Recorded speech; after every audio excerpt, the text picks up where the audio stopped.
Good evening, Free Enterprise family. Welcome to a late night race between Gaming with the Wraith and Neon Gray.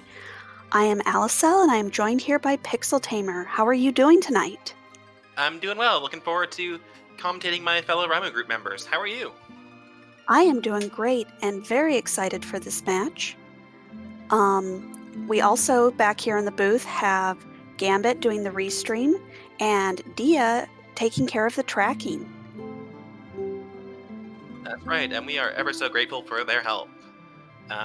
We have an interesting start to the seed with Tella. Getting that exit spell makes everything just that little bit faster. And we've got a relatively straightforward set of objectives. The only real spicy one could be Zod, just going on a huge scavenger hunt to find that Earth Crystal. Yep, the other two of our other objectives, defeat the bosses of Dwarf Castle and defeat the boss of the Waterfall. They don't move around, and as long as you have that underground access, Dwarf Castle is available, and the Waterfall, of course, is available from the beginning. And then we also have Kokol forge the Legend Sword with the Adamant. That is in every seed, and it looks like we're going live. Yeah, and chat pointing out that Gaming with the Wraith is currently 2-0 in their races and could be making the table stage tonight. We see a Rosa as our second character, and we get a hook from Valvalis. So, a hook start. This isn't always the best team, but with free characters on, our runners can go ahead and check some of the easier spots, hopefully getting a character that'll help get through that hook route. That's right. Probably going to see some early Damsian checks. You've got some loot there, you've got a character there, you've got almost guaranteed mandatory progression there.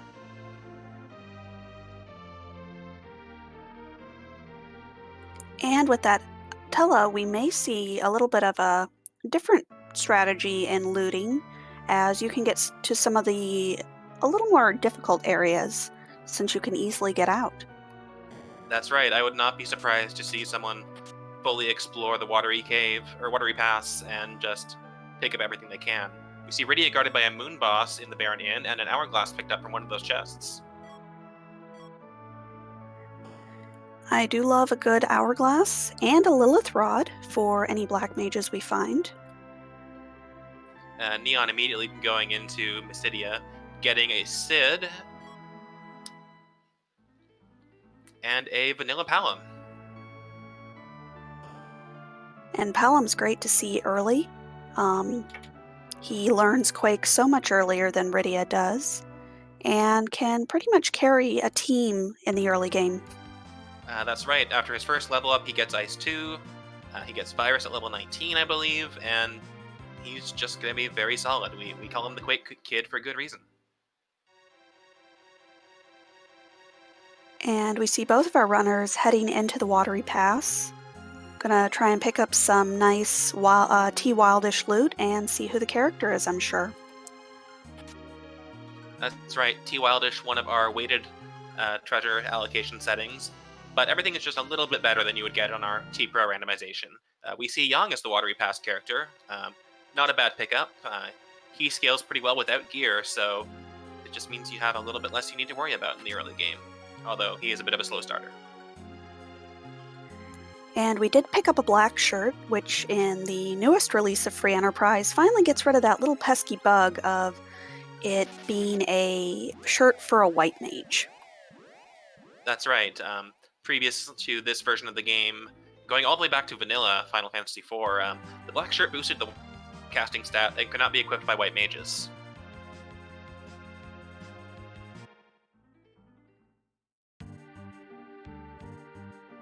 And Neon seems to be diving a little bit deeper into the Watery Pass, hoping to get some of that nice out-of-the-way treasure, while Gaming with the Wraith is going for quantity here in the Damsian Treasury and picks up a light sword. Light sword is pretty decent. It's one of the weaker holy swords, but it's perfectly viable if you decide to bring a Cecil along with you. Yeah, even though it is one of the weaker ones, it is still a holy sword and does great work against those undead bosses.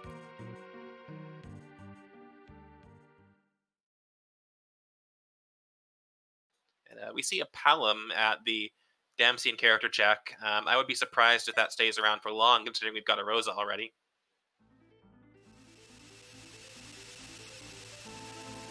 Yeah, typically if you've already got one white mage, more tend to have diminishing results.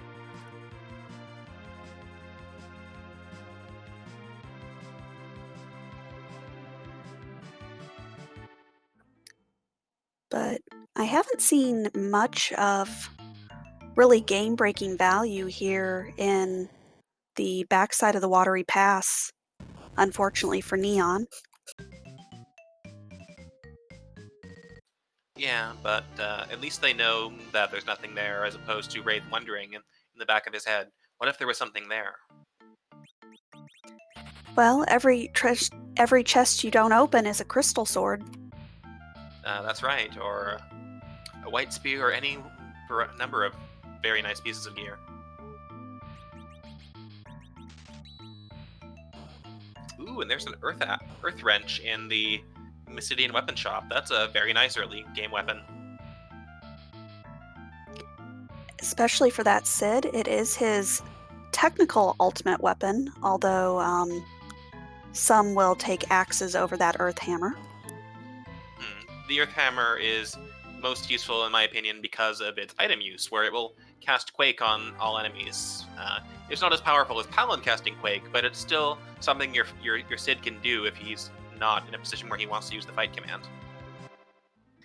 Well, and if you get some of those multi-part bosses, such as dolls or Baron Guards, it's nice to be able to do AoE damage. Oh, for sure.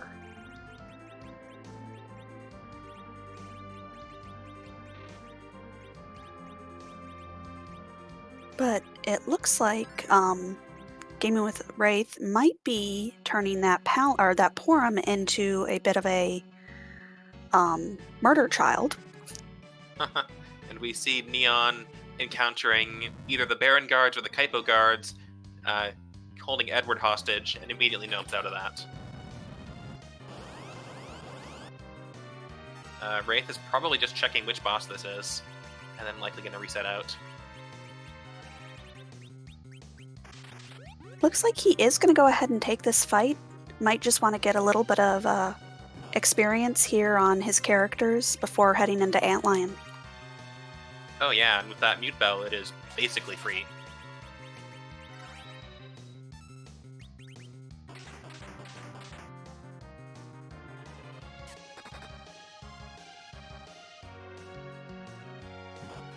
Neon delving Antlion Cave finds a Soma drop. That's gonna be nice for Tella. Get him to 100 MP.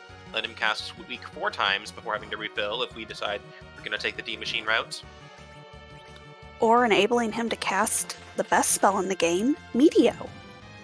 That's true. 100 MP Tella can cast Meteo. I'm not sure when you would cast Meteo with Tella, but you could if you wanted to. And there's a Dwarf Axe as well hiding in Antlion Cave. That's a bit of value. Dwarf Axe being good for agility manipulation, as well as setting the back row glitch on all of your heavy armor using characters.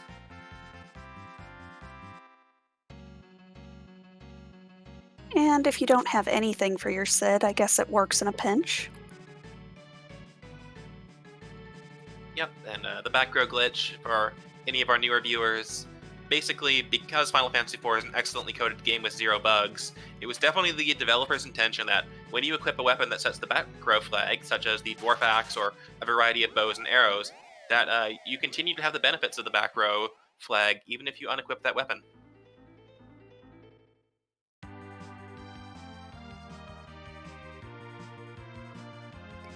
And Gaming with the Wraith really not finding too much there at the front side of Hobbs, but did find a charm staff, or a charm rod for his Palom.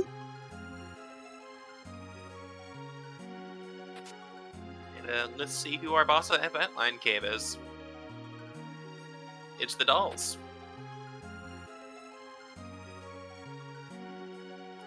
And speaking of bosses that would use some good AoE. We see a Zeus Rage actually going out here. And as expected, that Zeus Rage just obliterates the dolls, being the second tier of lightning AoE item.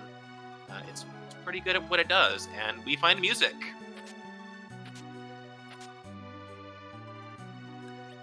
That is very exciting for chat, probably a little less exciting for our runners, as this is not a great music or a music party. Music will probably be put off for a little bit since we only really have an Archer and a Yang. Well, I guess and a Sid. So it's not a terrible music party, but not the music party you'd want to have.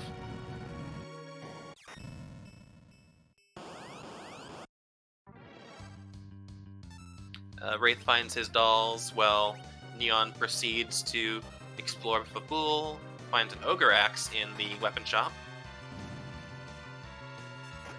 And looks like Neon really does want to buy that Ogre Axe. Is going to go ahead and sell some of this excess equipment. And I believe that is enough. Yep. And picks up an Ogre Axe for that Sid.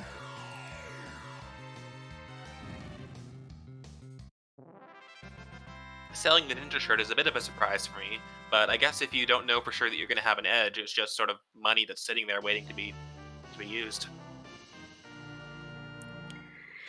Yeah, the ninja shirt's a bit of an enigma. Some people love it, and some people think of it as basically a crystal armor, but for edge.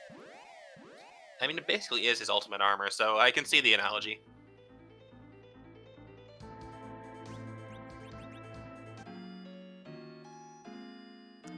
And we have a demist here in Fabul, giving us, of course, the key item check in Fabul itself, and an extra key item check at Rydia's mom.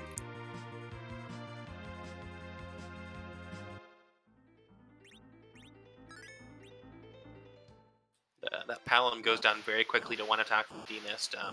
Might want to change the rows around on the party a little bit. Looks like that's happening now.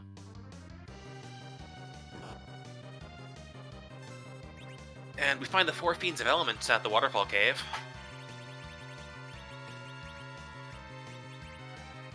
And it looks like gonna put on some of those Fire Claws, do a little bit of extra damage against this Mylon variant.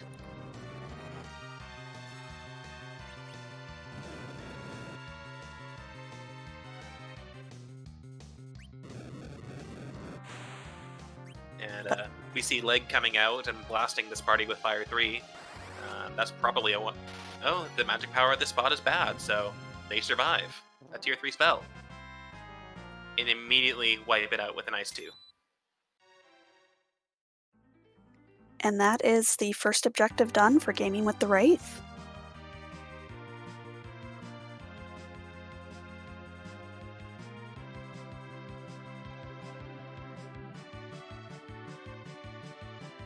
And looks like Wraith is headed for Mount Ordeals next, gonna power up that Tella.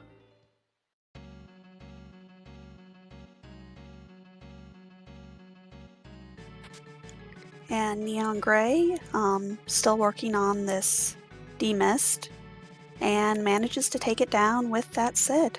Yeah, we find a lightsaber on our way up Ordeals, so we can power up 2 Paladins if we want.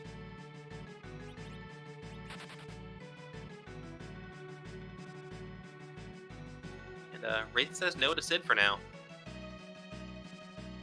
Yes, does end up dismissing one of my favorite palettes for Sid. And finds a crystal glove up here, which is some good cash. And yet another Charm Rod is the reward for defending Fabul from Rydia's mother.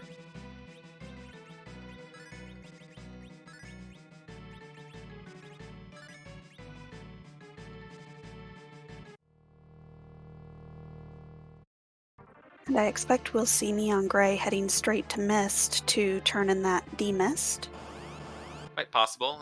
We have the Kaipo soldiers as the first boss of the Mount Ordeals Gauntlet. Not a boss you exactly want to see up here in this very easy spot. That's right, the spot is slow and has low attacking stats, and most bosses you fight here are going to be free, so burning one of our free bosses here is not great. And So there's a Neon, curse ring in the grass. yep, picking up a curse ring and a ninja hat here in Mist.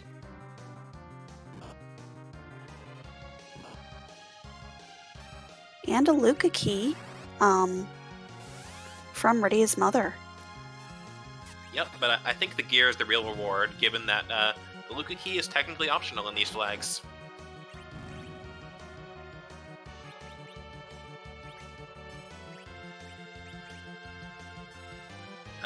For those who don't know, we do have the warp glitch turned on, where after you defend Dwarf Castle, which happens to be one of our objectives tonight, if you cast the warp spell before you leave the throne room, you get sent back to the crystal room, and you can claim the key item located at the bottom of the sealed cave. And then you just leave the crystal room, you're back in Dwarf Castle, you can get your key item from there and continue on your way. Yep, but it does give an extra key item, which gets you that much closer to double experience. Oh, and we've had first leg, but what about second leg?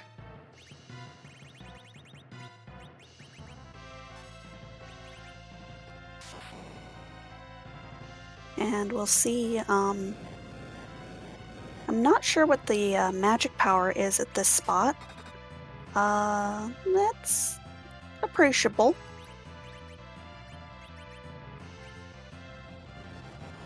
And we see Rosa and Yang using their special attack commands instead of just using fight. They're going to try and avoid the Fire 2 counterattack that Rubicon normally dishes out whenever he is dealt physical damage. Did you happen to see what was for sale in the item shop in Silvera? I was busy looking at Wraith's screen. I did not, but I did see Neon picked up a coffin in the grass. That's always a nice find. Gambit, our lovely tracker, pointing out that there were life potions and Ether 2s, so there's definitely value to be had in Silvera, it seems.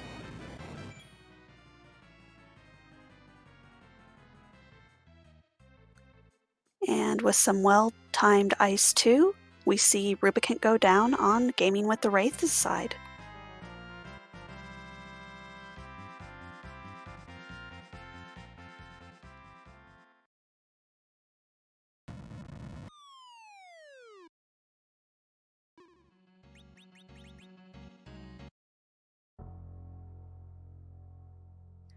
And feels confident that he can take on anything in this third spot and heads on into the, what is this even? The closet? You know, I'm not actually sure what the official name for it is, but like, I'm okay with calling it the closet. I mean, Cecil does get changed here.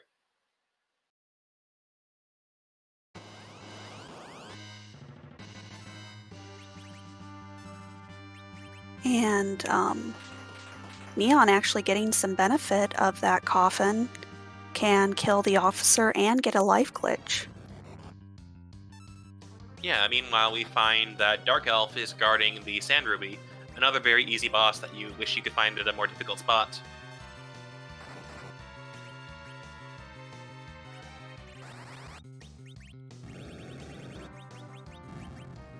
And not even bothering to cast Stop on it, just going to burn away the Dark Elf with Fire 2. Yeah, at this spot, such low HP, just faster to throw out those tier 2 spells.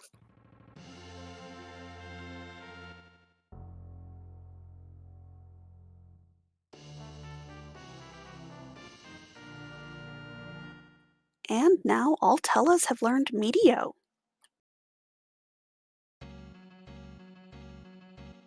Yes, and thanks to the Soma drops, both of our runners have found Altelas can cast Meteo.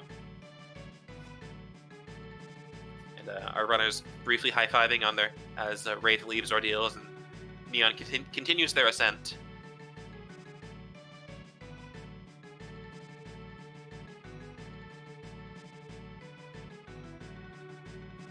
And with that, we'll see if Gaming with the Wraith wants to take on that Baron Inn spot or that Magnus Cave spot, or if they want to go ahead and go down to the hook route.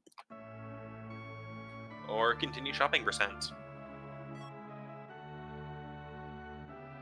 And I believe Wraith has also not done Fabul yet, but we know that the Fabul defense is not really required right now.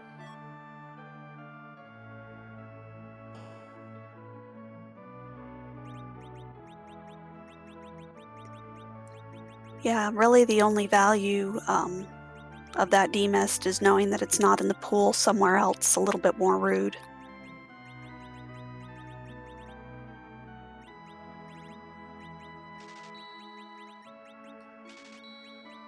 Selling the Dragoon Shield might be committing to mage strats, or just needed the money to stock up on a huge pile of life potions.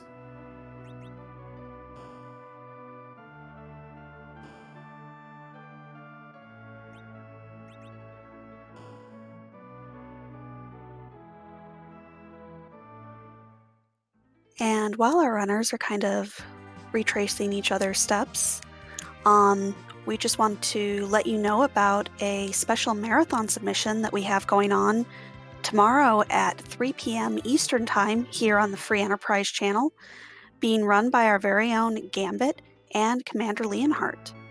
That's right, they are recording a submission for the Supporting Autism Speed event. And I believe the flag set has come from somebody who's on the spectrum, so that just means we're hopefully gonna be as inclusive and supportive as we can. And gaming finding some cabins here. Always nice to have a few, but definitely not as in vogue as they were back in previous tournaments. Yeah, and before we get into the why of that, I'll point out that there was also silk webs for sale there, which is great for agility manipulation. And is this second Palom? Yes.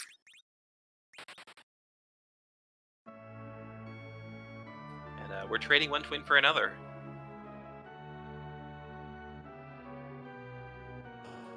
And as for the why on the cabins being a little bit less popular, let's talk about the arcane science of agility manipulation. The very brief version is we have vanilla agility turned on, which means that if Cecil is in your party, he will be determining the pace of battles. And it's often the case that in order to make some battles more manageable, you want Cecil to have low agility, which means you don't want him to level up, which means you kind of want him to be taking a nap for a lot of the seed. Cabins have the trait that they will revive KO'd characters, unlike tents. So that means that sometimes if you're going for a low-level anchor strat, you just don't want to use a cabin because it wakes up your sleeping anchor character. Very true. And it looks like we may be getting music. Gaming with the Wraith heading to the Magnus Cave.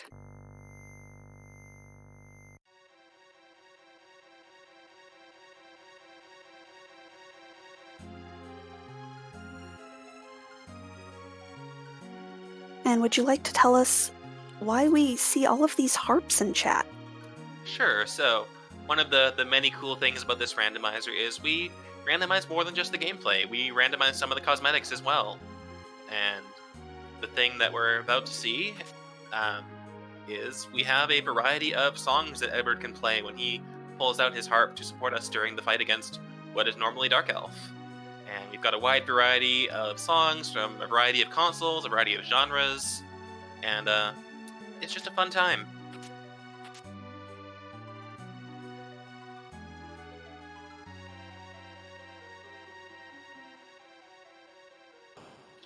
Meanwhile, Neon is through that leg fight and is getting her Sand Ruby, their Sand Ruby.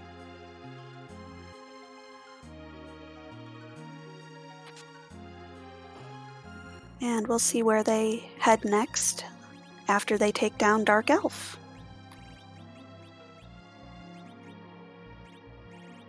Wraith was doing some pretty hefty looting inside Cave Magnus, is committing to this pretty hard.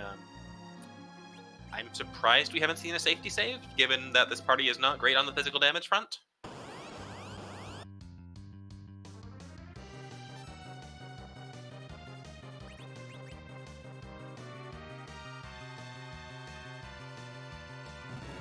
But we here in the booth will go ahead and be quiet for you so we can hear what DJ Spoony Bard has for us tonight.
And we see some last-minute agility manipulation and inventory adjustment as we prepare for a decisive battle of some variety.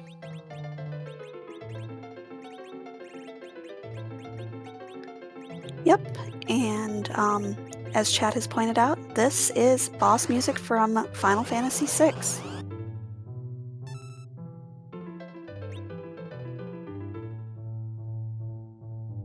And we get a free fight.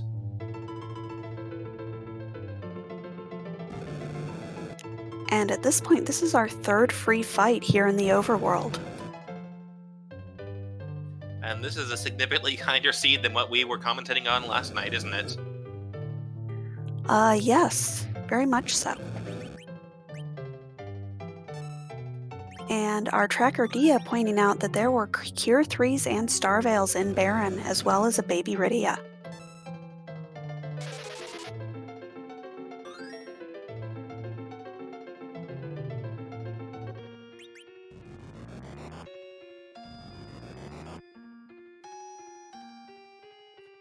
That plague is of no concern for Neon, picking up virus on their Palom on the way.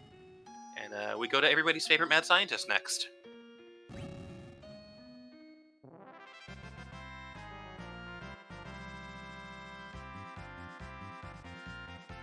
All things considered, not a terrible fight for right here. Balnab is going to hit pretty hard, but the split HP pool makes this a little bit easier to take down. That's right, and the second form of the fight is mostly hit point percentage attacks, so it should be doable. And we've got a magma key from Music Spot. Very nice. Being rewarded for going ahead and giving chat what they want. Yeah, not only the People's Champion, but rewarded for it too. So normally Value Cave is up on the moon, but tonight it's on Earth.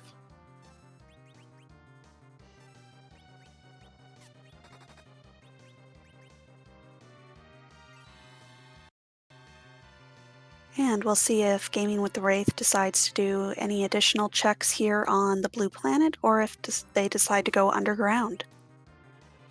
Looks like we're going to see a quick check of the freebies in Troya Castle.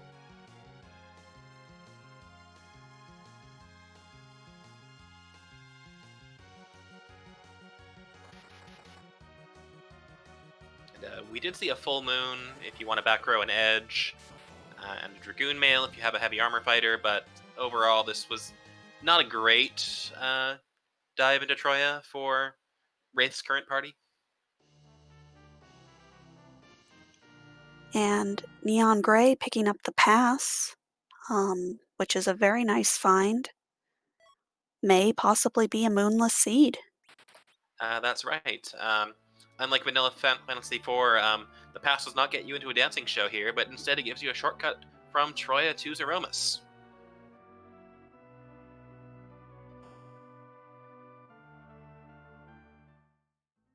Meaning that as soon as you have that crystal, you can go there and challenge Zeromus as soon as you're ready, possibly without having to go to the moon.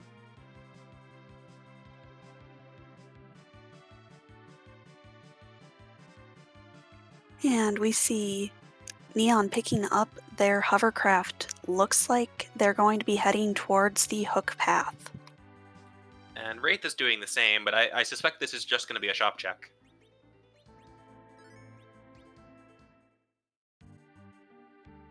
Very possible. Might be looking for possibly sirens, hourglasses, coffins, Bacchus. Yeah, there's a variety of potentially good things to be found here. On the S standard flags, which is what we are using for this tournament, I believe you're guaranteed to find 2 items of tier 5 in the Cave Evelyn item shop. And we've got sirens and Bacchus.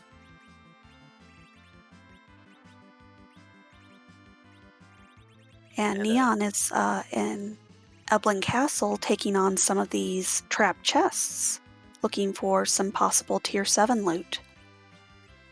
Yes, we see Wraith is frantically liquidating inventory to make room for Sirens and Bacchus, so probably very happy with that dip.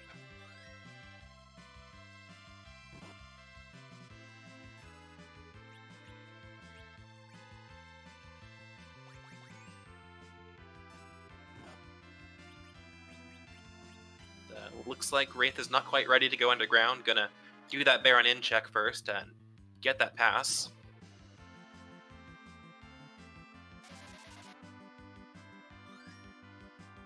Very understandable.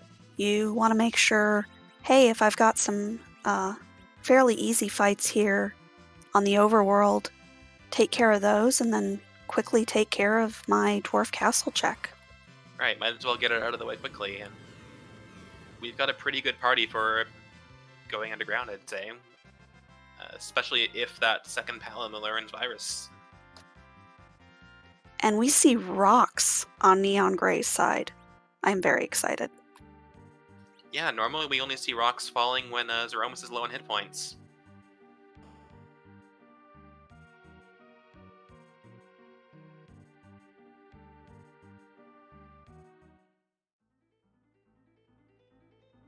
And looks like Neon Grey is heading back out, possibly to use a tent to get all that mana back.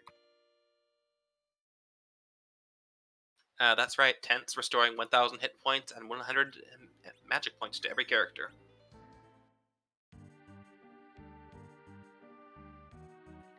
And Zoom Waffle asking, did Neon have a Soma drop? They did. Both of our runners actually found a Soma drop with their initial Tella.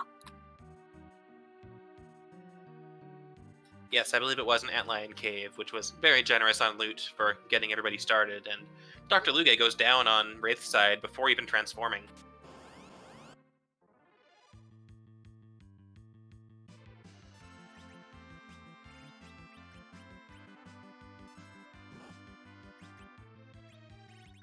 And we see the Mad Ogres here on Neon's side, opting to use one of their hourglasses to stop these angry ogres. That's right. Another popular strategy as of late is to use the mini spell to dramatically reduce their damage output and defense. Or a Sid with an ogre axe works pretty well too. Sid with an ogre axe does good work.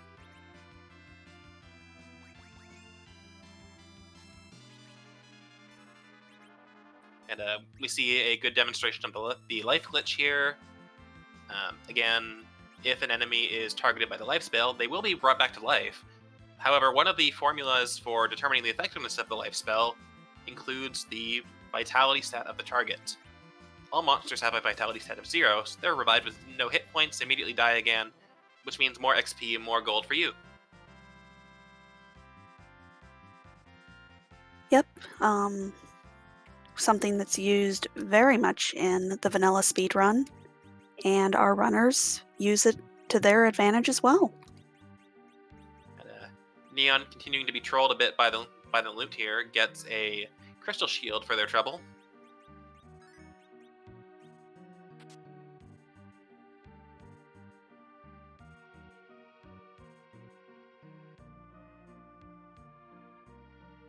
And we've got Soma drops in the Agart shop in case anybody wants to get that Tela up to 110 MP.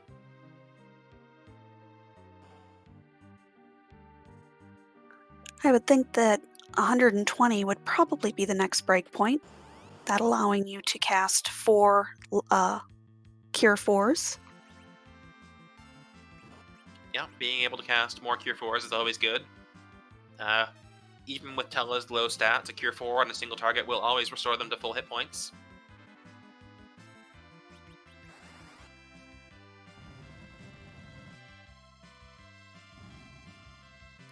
And Gaming with the Wraith looks to be doing at least a mini grind. We'll see how many of these eggs he decides to crack. And Palom cheering for the coffin, I see.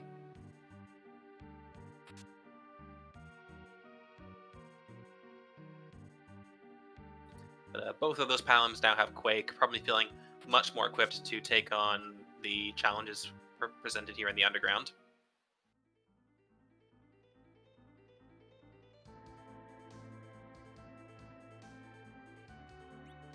And only an X-Cal from that final trap chest.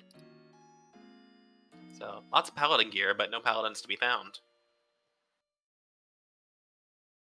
And it looks like neongrey is committing to the hook route. I mean, with the information Neon has available, that's probably the right play, because we don't have a lot of offense, and we don't know if we're Neon that the Magma key is hiding behind a free boss at Music. Yep. Now, the best case scenario for Neon at this point is to see a Wyvern, or a Golbez, as Valvolus is the one who gave us this hook.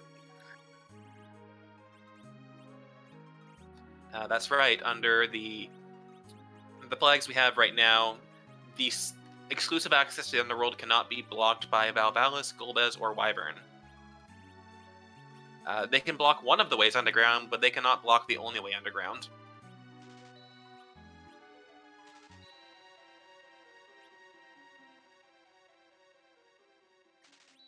And Gaming with the Wraith, finishing up their little mini grind, has headed down into the Feymarch and is going to check the freebie chest here. And only gets a glass hat. Still very good physical defense, even if it completely does nothing against magic. We've got coffins and star veils.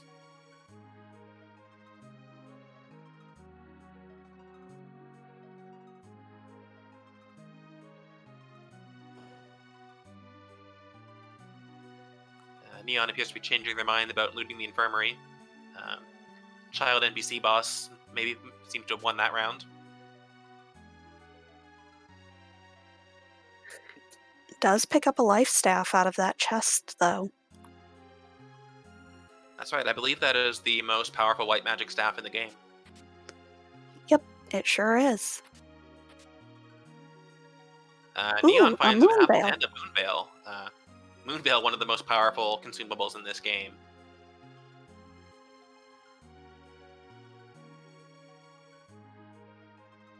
And we've got a Moon Boss and either the Fabul Gauntlet or the Water Hag down here in the Feymarch.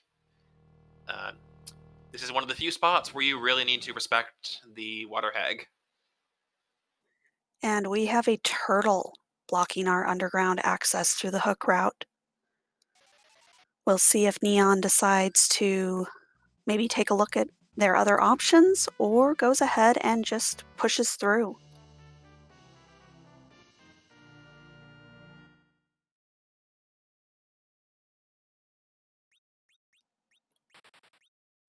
And it looked like we had the alt gauntlet there at the King of the Summon Monster spot. And Gaming with the Wraith wanting nothing to do with that right now. and doesn't even check which moon boss we've got at Asura. Decides to just head over to Dwarf Castle instead.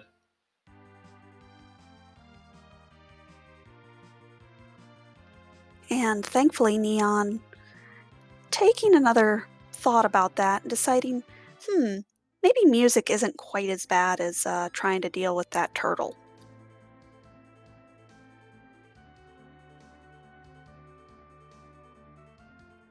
Our restreamer Gambit bringing up that Wraith could do a clapper grind, but why? Exactly. We have coffins, we have sirens, and we have Bahamut at the first fight here in Dwarf Castle. I mean, we could even get a Luca key and do doors before clappers. We do have a Luca key. Well, Neon has a Luca key at the very least.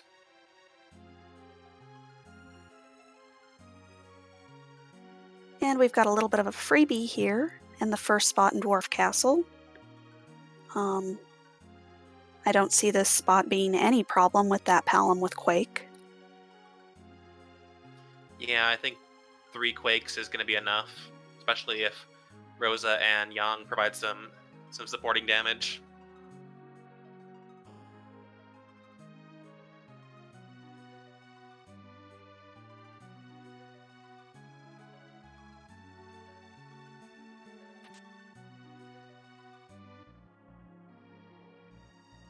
And chat talking about all the other terrible grinds that you could technically do.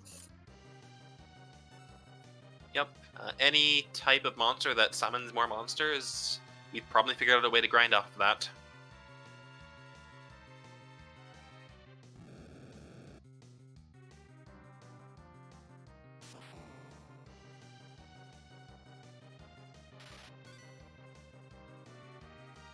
And we've got Vanilla Golbez. And another Tella, which, like white mages, Tella's kind of, you don't need more than one. Right, and we are discarding high-level Tella, high-level in quotes, for base-level Tella, going to probably continue to use Tella as that agility anchor.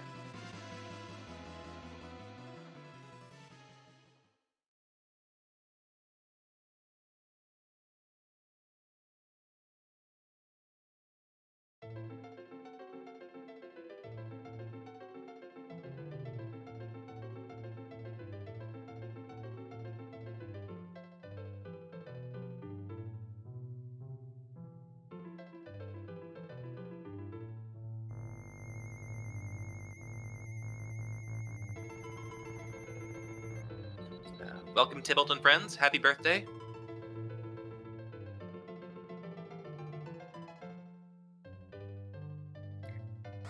Yes, thank you so much for the raid. We greatly appreciate it and welcome all that came over.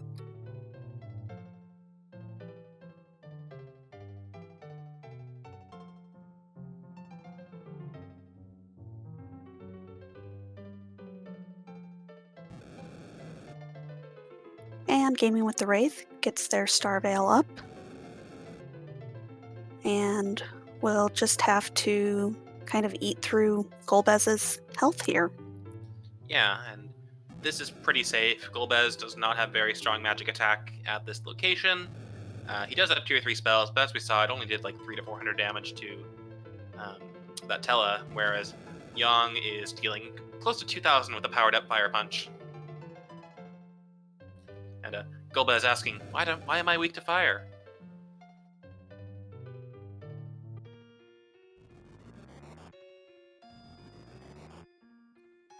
Now, I didn't see, did either one of those Paloms? Oh, wait, we still have a Tella. Never mind. We know Warp.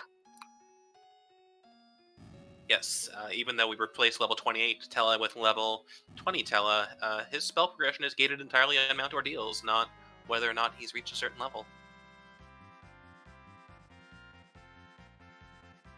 And Neon about to get the good news that they do not have to take on that turtle.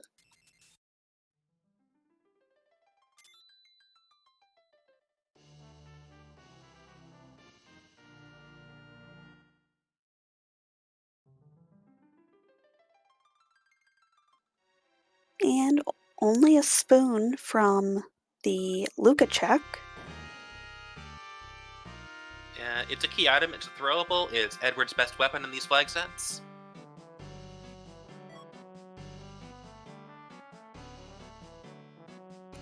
But we get a And tail and objective number 2.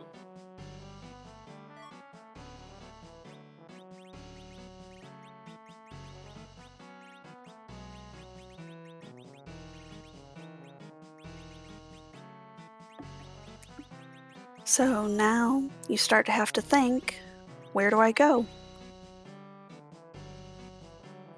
Exactly. Stocking up on hourglasses, just always useful.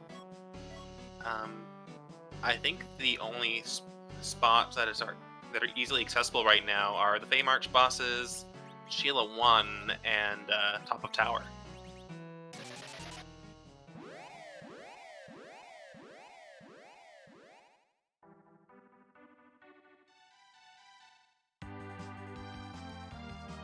And I would bet we'll probably see Gaming with the Wraith heading towards Self Cave.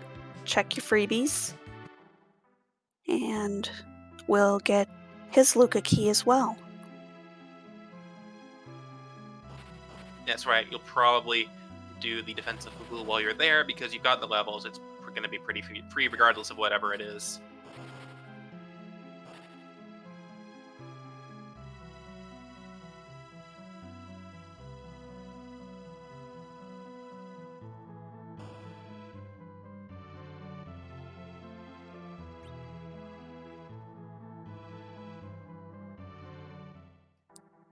And misses the fairy, or misses the Yang just a little bit, and goes ahead and talks to that fairy.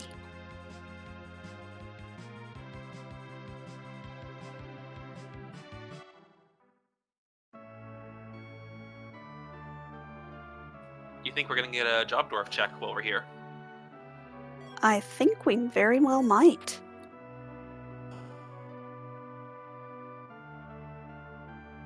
Oh, such a tease. Rude.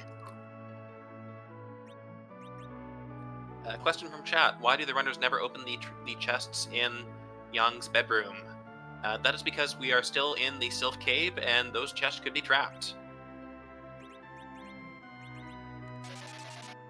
I believe there are a total of 6 or 7 trap chests total in Sealed Cave, and when you've stepped on all that crunchy lava, you don't exactly want to open chests with 1 HP. Yeah, you're not going to have a good time.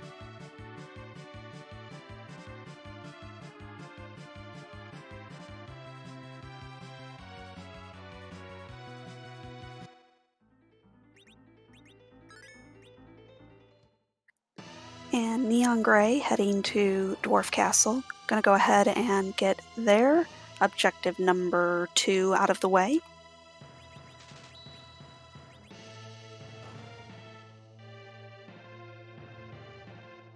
Yeah, Wraith grabs a stack of Thor Rages, not knowing that Kainatsu is completely optional.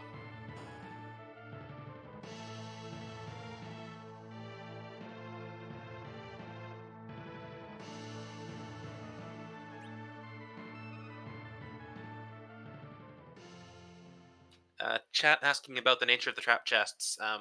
The encounters are the same as they are in the vanilla game, but which encounter is where is shuffled within the same area.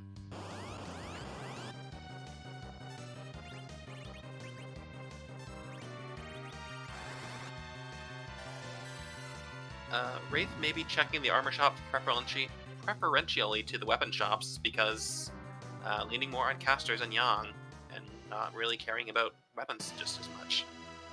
And Rex pointing out the value of the cursed ring as well.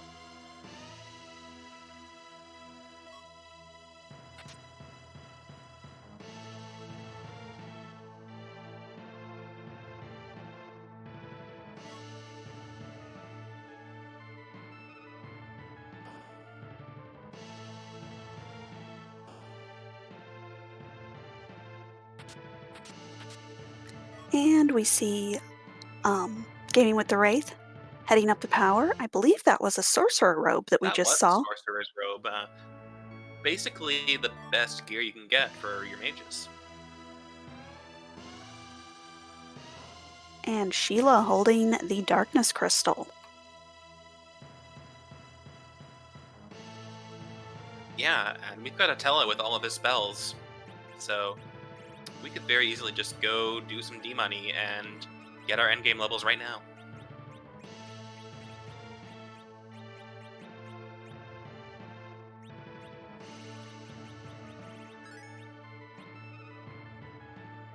We'll see if Gaming with the Wraith prefers the D-Machine grind or just goes ahead and takes those sirens. That's right, Wraith has plenty of grind options available between eggs in the underground, D-machines in the Giant of Babel, gold dragons on the moon, quite a variety of options.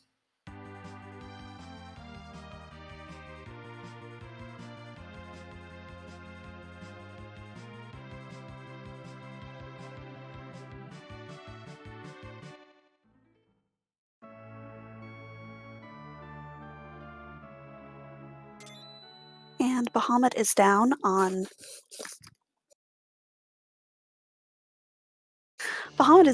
Neon Grey's side, while Gaming with the Wraith gets their Luca key.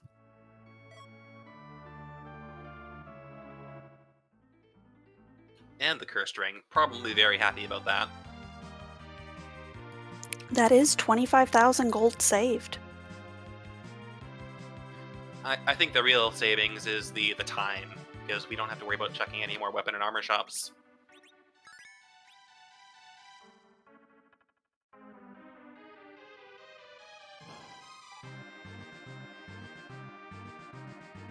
But looks like we've got a keyless tower in our future. I would definitely support this play. If you don't have to go to the moon, you really don't want to. All that time spent raising up the lunar whale and just transit time in general could be saved. Yeah, that's easily a good 2 minutes of transit time for a full round trip to the moon plus raising the whale in the first place.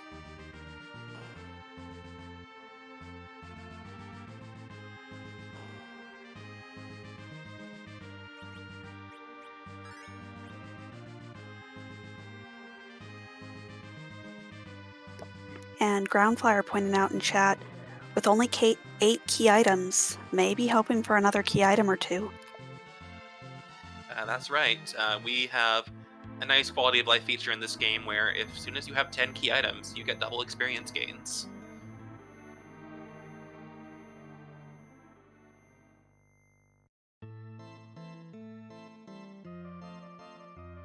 But we see just a Mylon variant up here at the top of tower.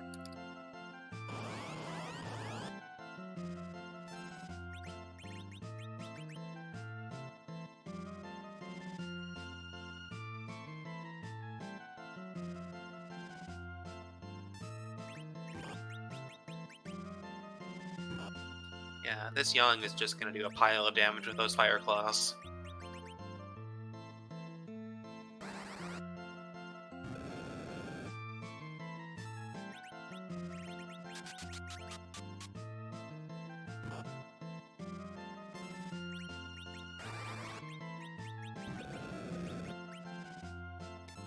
Yep, and even those tier 2 spells from Palams will quickly take down this Fiend of the Earth. Yes, turns out fire is good against undead, and the Fiend of Earth is undead.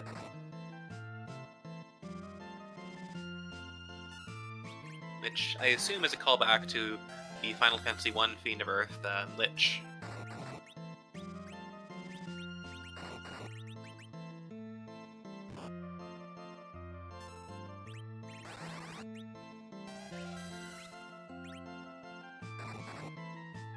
But Neon has picked up their spoon and will soon be getting their pink tail.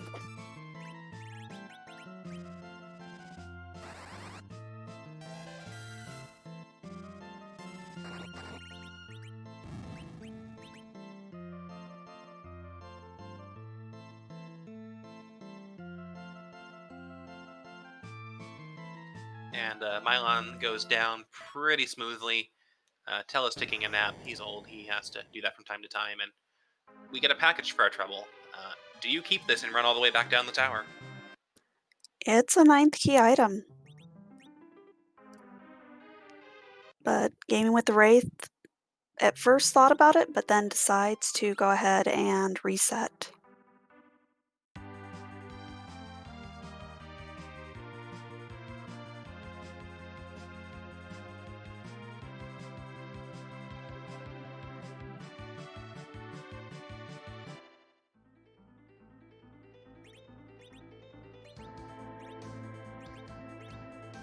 Oh, and it looks like we're going to set up for a D machine grind. Would you like to explain the new manipulation we've discovered? So I believe one of the members of our community, I believe it was Jeebus, figured out what encounter table you have to get to have a certain encounter on debate the words to get the D machine encounter up on the giant. That's right.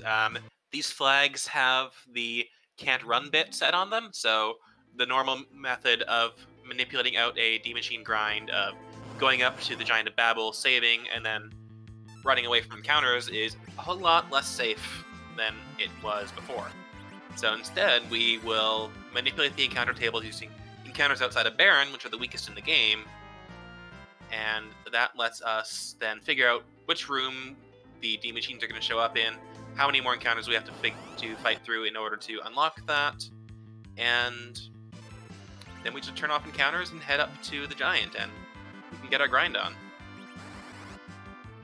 And it looks like I was mistaken. It was actually Simbu who got the info, and Twisted Flax who made the chart that many of our runners use.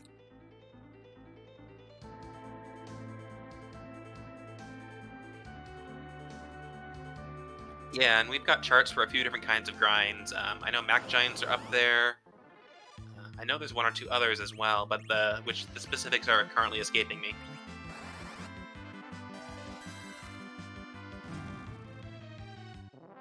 But D machines are great because as long as you don't hit them with a direct attack, the only things they do are percentage-based attacks. So if you want to just go ahead and cast weak on them and then hit them, you can get a lot of XP for not a lot of risk.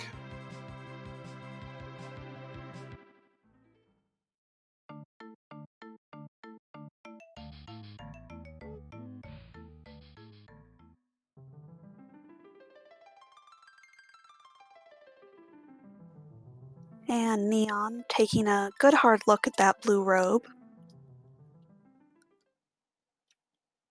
Looks like they are going to see at least what it is. And we'll get the very bad mood, or very bad news that it is not Water Hag.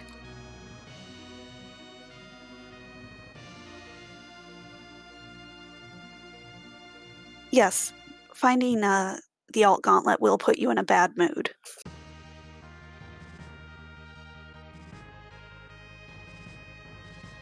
Well, at least it's not an alt gauntlet at the Masamune altar.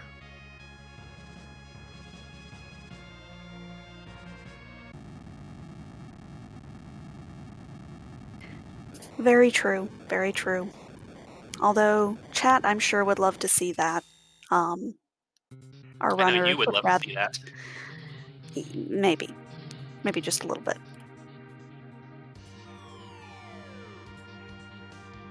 Yeah, Rexrall pointing out in chat that, yeah, Water Hag is very dangerous at the Leviathan spot. One of the few places in the game where you need to respect that Water Hag.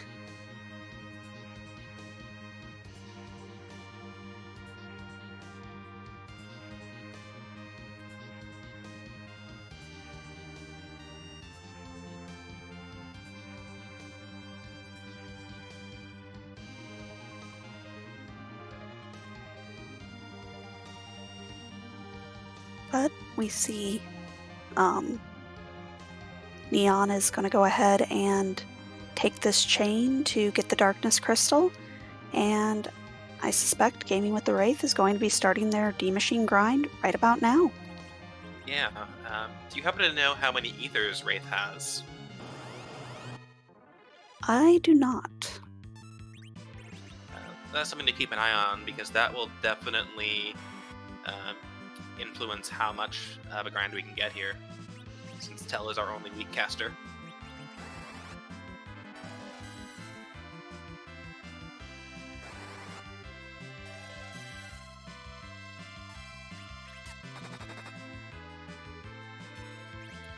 Well, you do have 4 or 3 mana batteries that you could steal some MP from with a Lilith Rod. Right, or the Psych spell. Does Tell learn Psych?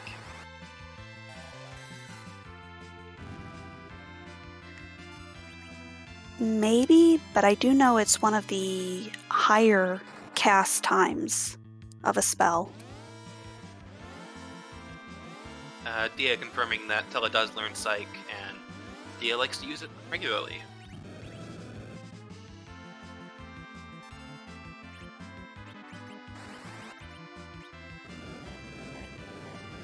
And yeah, we see that Dragon Machine throwing out a fire attack. That attack does 20% of any given target's maximum hit points, so as long as you don't trigger its regular counterattack, you're in pretty okay shape.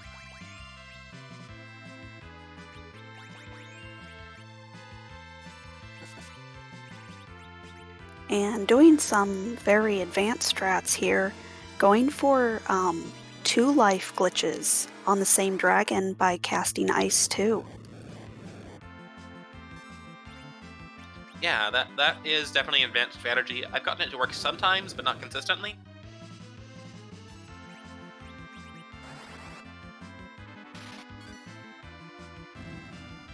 I have never done a D-Machine grind in my life, so this is all magic to me. Totally fair.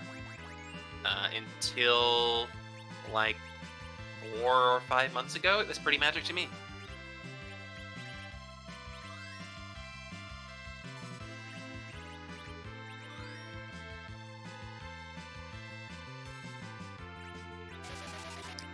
But neongrey going ahead and raising their lunar whale. We'll see if they're looking to do a D-Machine grind as well, or perhaps maybe one of the other available grinds.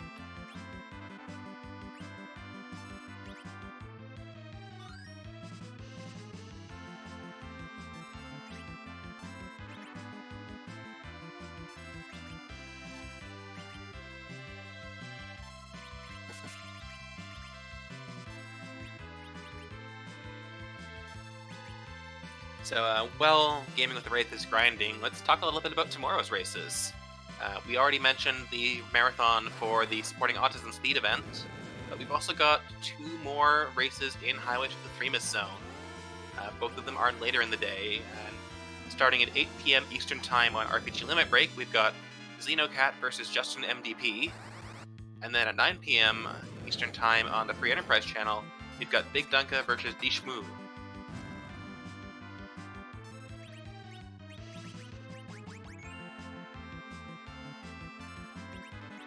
And those should both be very good races. I look forward to seeing how our runners do. And as well as those races, there are several that are not being restreamed that you can watch. Our Discord is very good at keeping up with the Khadgar links, so you could cheer the runners on. Yeah, and we have an Edward on the Moon. We have a spoon, we could keep him. And it looks like that's what Neon's thinking about doing.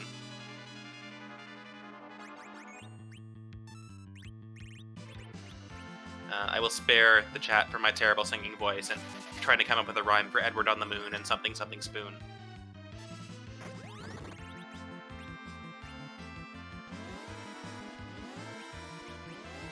And we're going to get a look here at the Hummingway shop.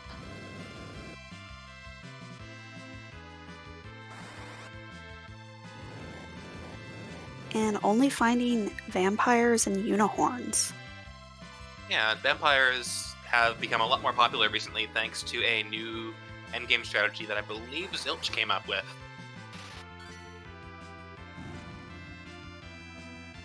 involves a large stack of star bills, a large stack of vampires, and a large stack of tier 3s, and reflecting your way to victory.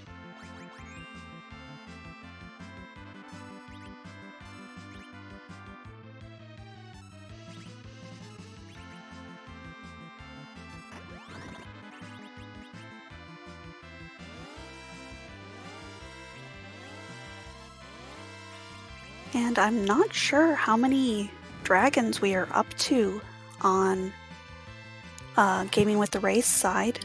I know that we've seen several double and triple life glitches here.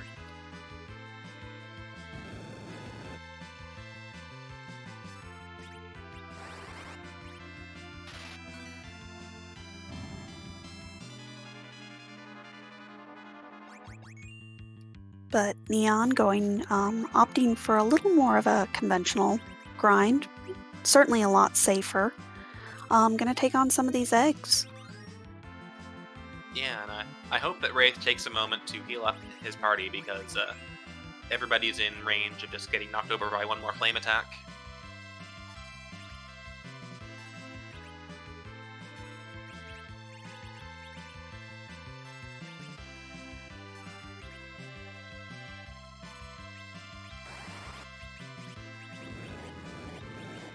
And we have Betrayal on Neon's side. Yang is getting knocked over, perhaps going to be used for some low-level strategies or some anchoring shenanigans.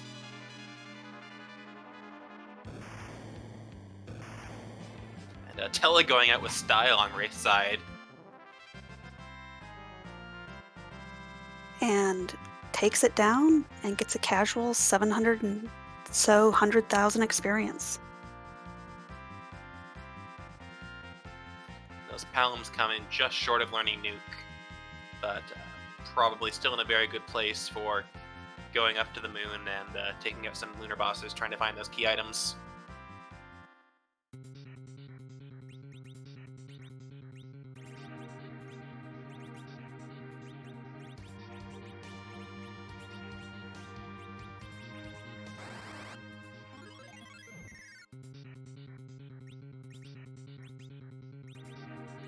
And we'll see if it looks like not going to check the spots up here, just going to go ahead and get out of the giant as quickly as possible.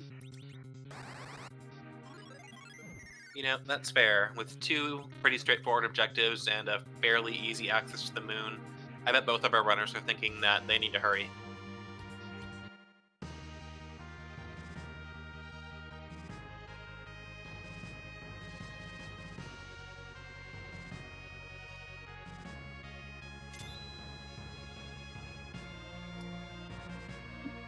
And looks like going to head up to the moon, take on some bosses up there.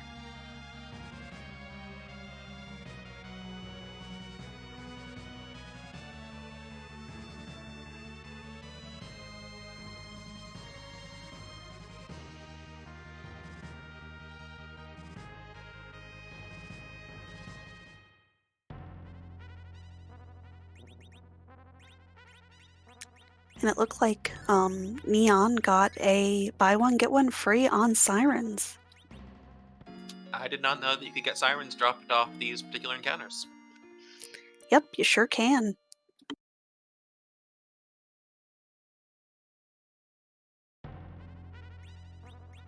I'm not sure if that's a free enterprise exclusive or if that is also available in vanilla. We have some very talented data miners in our community. I'm sure we could ask some of them to dig into the Japanese game and find out for us.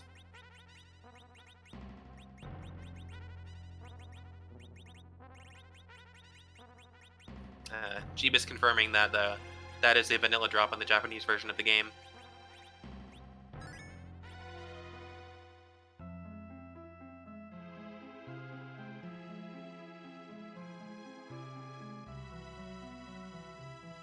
And it looks like we're going to take a quick peek at cave value, see if, as long as it's not something horribly rude, maybe take this down, hoping to find that earth crystal without having to dive too deep into the lunar subterrane.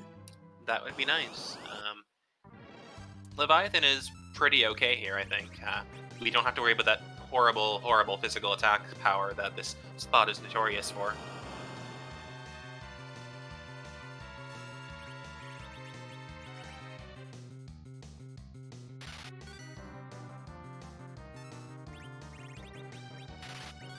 And it looks like the magic power here is not too bad, although he seems to be very fast.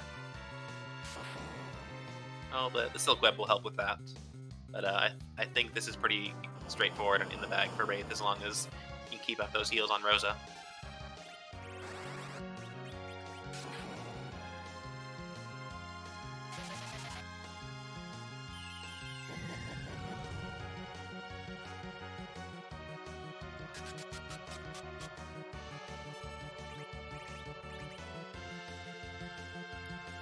And it looks like neongrey is happy with their levels, and looks like going to head up to do Keyless Tower.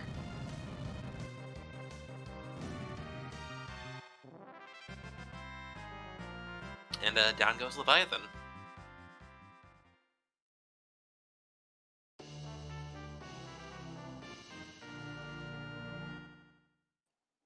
And gives us half of potential go mode. Yeah, I would keep that.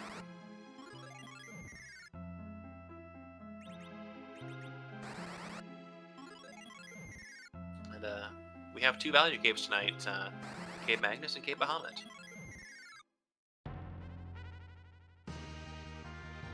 And not bothering to wake up Tella from his nap, just gonna warp out using those balance.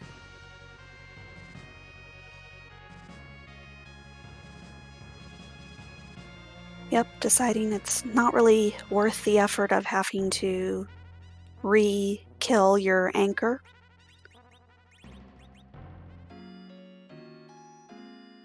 Yeah, I bet we're gonna see some reflect strats coming out of Wraith here.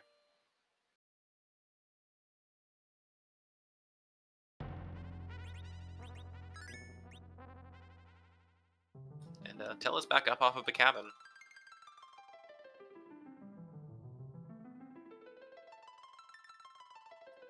That is probably the biggest downside of using cabins.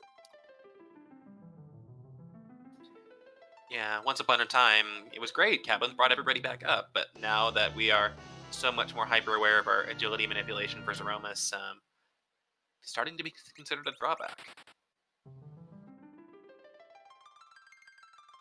And gaming with the Wraith, not really wanting any of that moon music tonight. Goes ahead and dismisses that Edward. How do you like to do your moon? Top to bottom or bottom to top? Kind of depends on what sort of mood I'm in. I think if I'm looking for multiple key items, then probably bottom to top. But if I'm just looking for one, I'll usually go top to bottom. And I think that's the community's consensus as well. In this case, there's 2 items that we could benefit from having, so a quick check of the Murasame altar might be in order.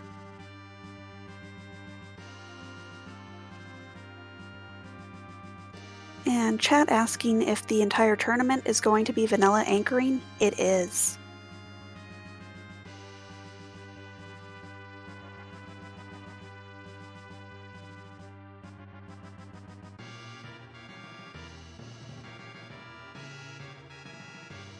And looks like Neon is going to take that package and run with it. Putting them at 9 key items, I believe, since the past does not count for this purpose. Yep. We'll see if they decide to take on Feymarch and completely full clear the blue planet before heading up to the moon, or if they're going to go ahead and go on up to the moon. Yeah, both are perfectly valid strategies.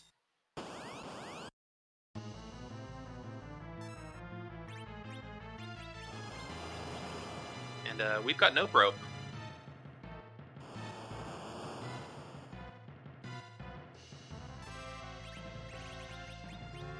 And it looks like we're going to be doing some reflect strategies here on Nope Rope. Yeah, you do not want to directly attack Ogopogo with magic. It will counterattack with Blaze, which deals about 20% of your party's hit points.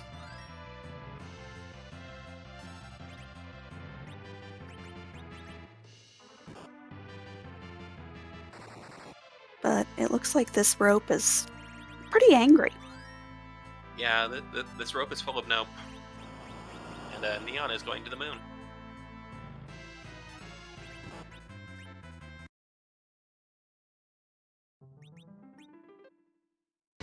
Yeah, there's the reset. I don't think we're quite ready to take on Ogopogo right now. Yeah, with just one more level on those palums, we would have access to Nuke, and we could microwave the noodle.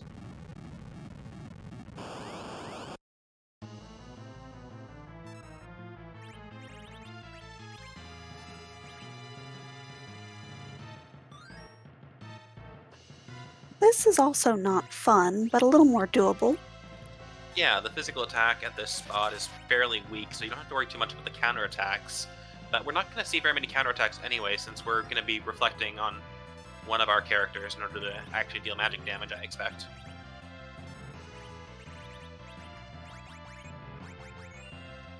And we see Neon going ahead and taking on this Leviathan. Gonna get their Legend Sword. Yeah, chat asking about the music. Music was the decisive battle from Final Fantasy VI, and it was hiding a magma key, which kind of saved our runners from having to deal with Kainatsu at the hook spot.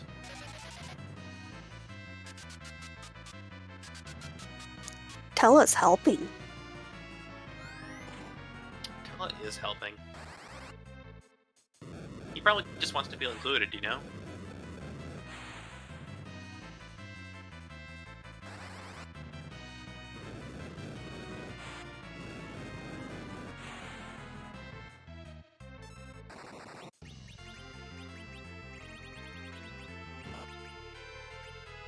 And Neon also getting the news that this is a very, very fast Leviathan.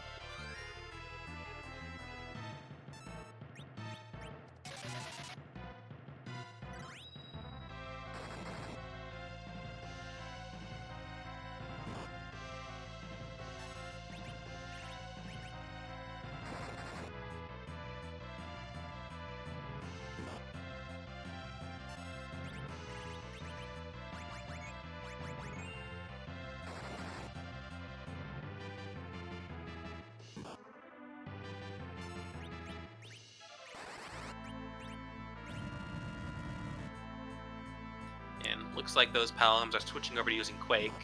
Makes sense, you don't have to worry about Reflect there, because Quake just hits all targets regardless.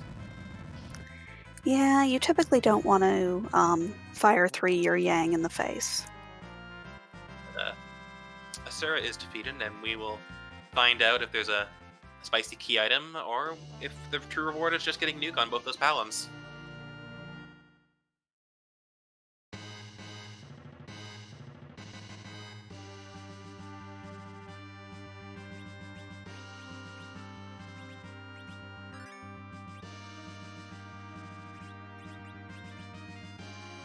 And it looks like we are going to go ahead and try our hand at some other bosses. Yeah, I'm moving Rosa into the back row so that she will have better odds of surviving the onslaught from Ogopogo.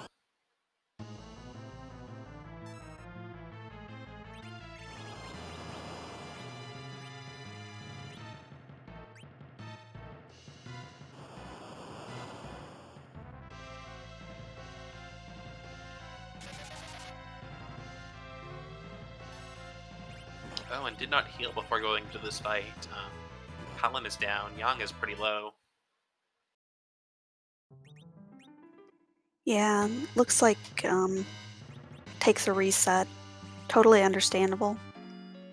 And is going to use another one of those cabins.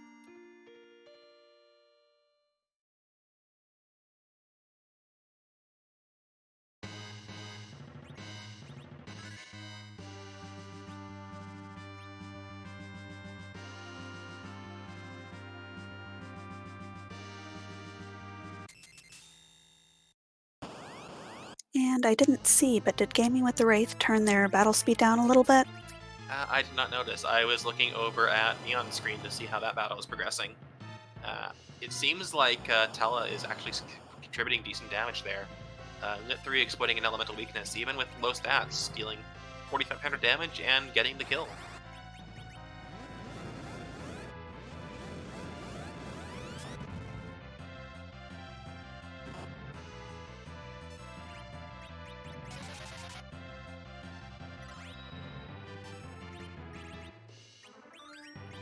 And it looks like this fight's going a little bit more smoothly this time. Yes, Yang is playing Chemist, and that is unfortunate for Rosa. But we see Slow being reflected onto the boss from Tella, trying to avoid those counterattacks whenever magic is cast on Ogopogo.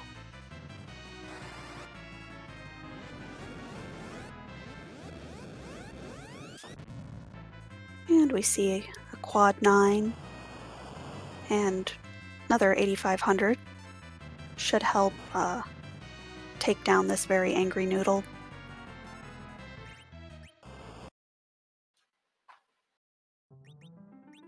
I think that's a reset, unfortunately.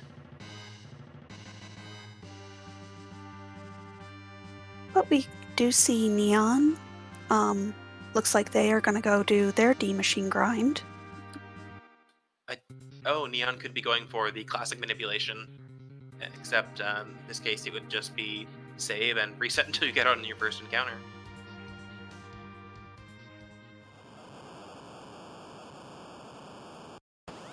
You know, Rex pointing out that it's the brute force approach, but the brute force approach has been faster sometimes.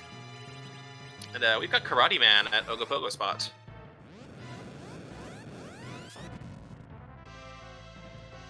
Well, it's a physical attacker. It's going to hit like a truck, but at least it's not Ogopogo. It's true, you can attack directly with magic in this particular encounter and have Yang punch his doppelganger, and Rosa will just heal her butt off. And that Karate Man was kind enough to kill our Tella, so don't have to worry about him gaining levels.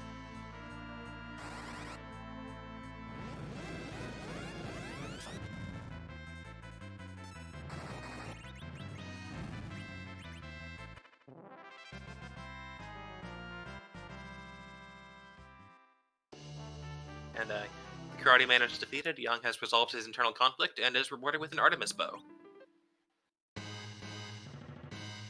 And we just nope on out of that.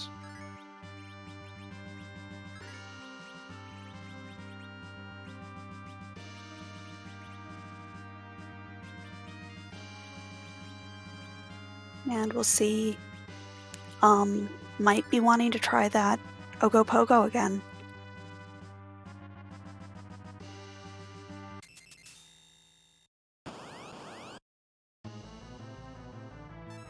Yeah, there's two checks here, but at the same time, you might have been able to get one or both of the other remaining moon checks done in the time it's taken you to deal with Ogopogo at this point.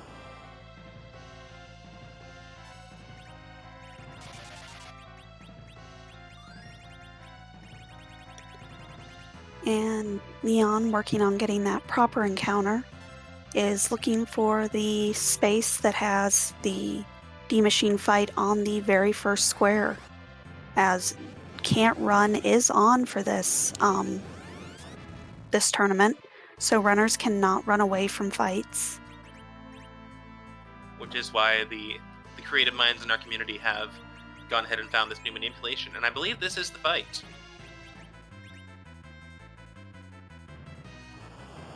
And all things considered, was not much slower than doing the manipulation in front of Baron. Yeah, if you know the classic D-Machine chart well enough, you can hope that RNG is kind and reset quickly if you need to.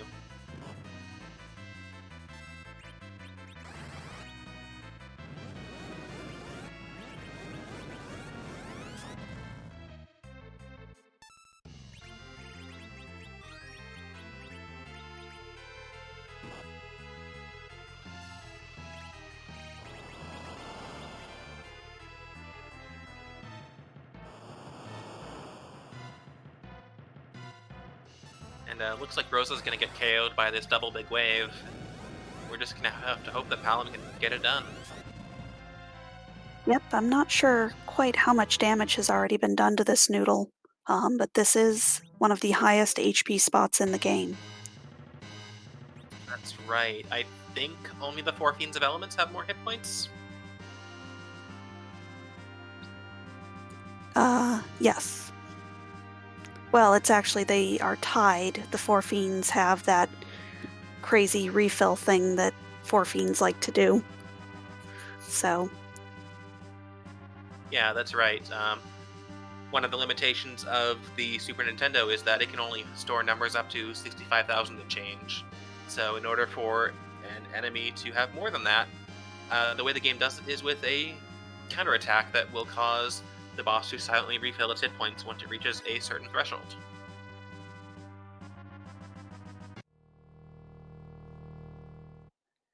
but we're going to take a look at the boss that's over here, and we'll see if it's any easier. Oh, this is much better.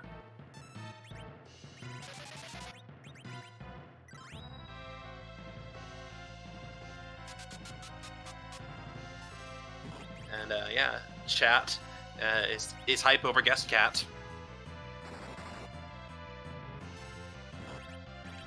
Yes, she's been a little bit of a troublesome thing today, but she has come to say hi.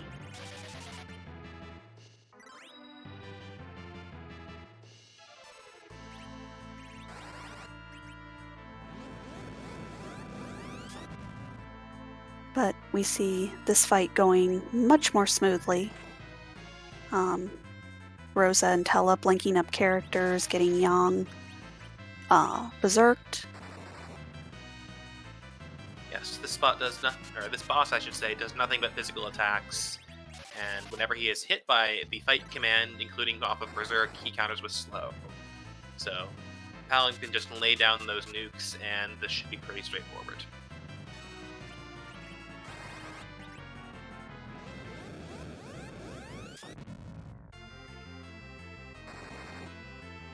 And Neon going ahead and taking care of these D machines. We'll see how many they choose to do, and how buff that Edward is about to get.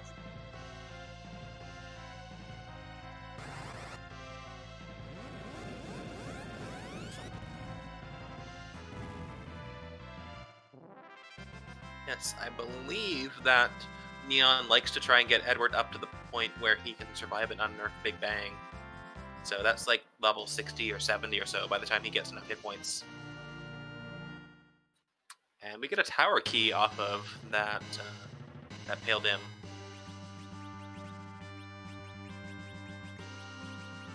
So at this point, do you go ahead and check the Pale Dim altar and head out, or do you keep trying to take down that Ogopogo? I think we check the Pale Dim spot first, no matter what. And then if that doesn't have what we want, leave a safety save on the moon and then dive back to Earth. It's very quick to reset back to the moon if it turns out that Ogopogo is blocking what you need.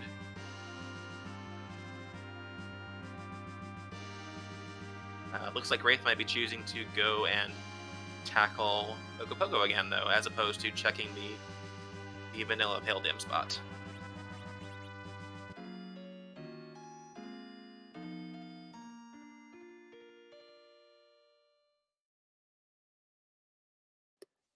And May just really want... Oh, this is actually a really good idea. Goes ahead, heads down here, and then does the save. I really like that play. Yeah, that's totally fair. Although I worry that if it turns out that Pale Dim spot has some sort of progression, even if it's not Go mode, it's something you might end up resetting out of unnecessarily.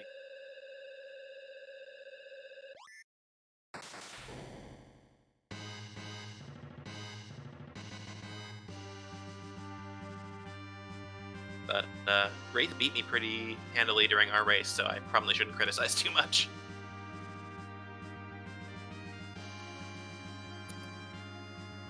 Yeah, Wraith definitely on the way to being at least magma, if not straight into table stages. That's right. Wraith is 2-0 tonight, going into this race. If he wins, he's promoted directly into the table stage, and will be our 12th member of that group. If he is defeated tonight, he goes into the map group, which is where we will draw the majority of our racers once we have finished the group stage and drawn out all of our 3-0s. And we have found ourselves an evil wall here, who is kind of yucky.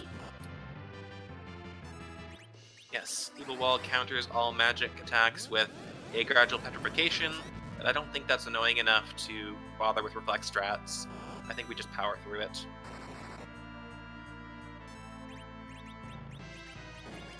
And Evil Wall is just rude because of the way his boss script works. He starts a chain and you can't interrupt him.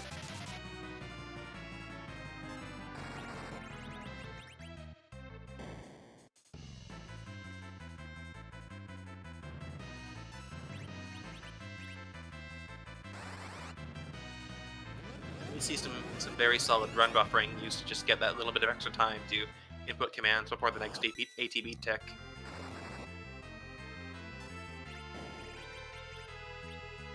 And Neon finishing up their grind, casting weak on that Searcher, and we're gonna get a nice 1,040,000 XP.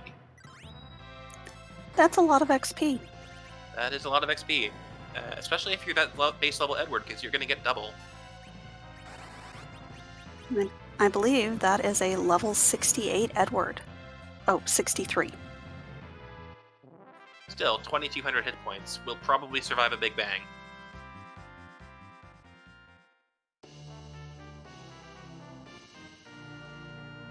Evil Wall is defeated and gives us a Rat Tail.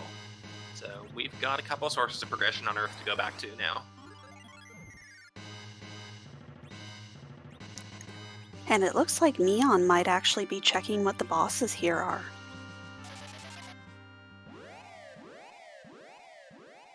Or no, that's fine. Yeah, could be walking out to check the trap chests and wanting to save just in case things go poorly with the last arm.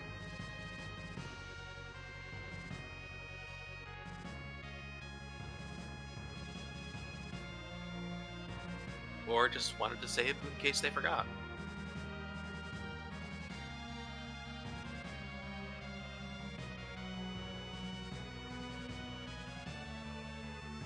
But I expect that Wraith will go and do the Rat Tail turn in first, both because it's faster and because he also has the Pink Tail, so can get a piece of powerful equipment while he's there. Yeah, maybe hoping for a Stardust Rod for one of the Palums, or really that's the only piece of gear that would be helpful.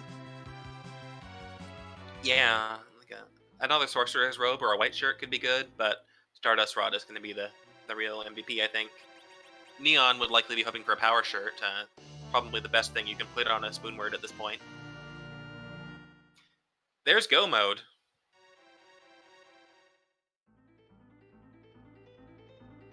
Not even going to bother turning in that Pink Tail, going to go Forge immediately. Yep, completely understandable. And it looks like Neon did something that I have done more than once, and actually accidentally gone back to the Giant.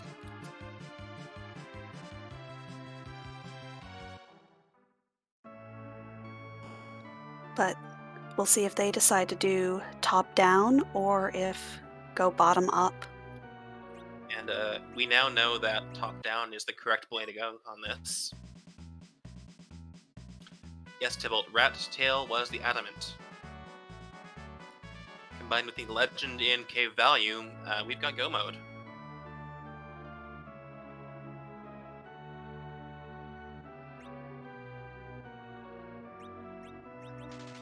And Gaming with the Wraith, showing us a very nice Stardust Rod.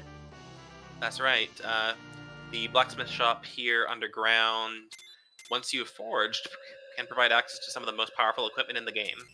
Uh, Also, on certain flag sets, it's the best, if not only, place you can find sirens. And we'll see, does not even want to buy a second Stardust Rod by selling that Excalibur, is just ready to go.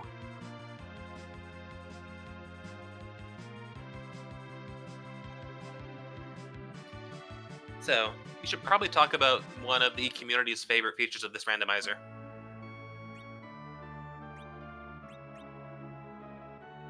Well, Zeromus is a little much for just throwing into the regular boss pool. So what we do is we want to give him a little bit of a makeover. So we give him a little bit of a makeover, and thanks to our art director, Scala Kitty, he has over 460 looks to choose from. And so, as we rapidly approach Troya and the Pastor, it's time for us to ask, whose butt are we going to kick tonight?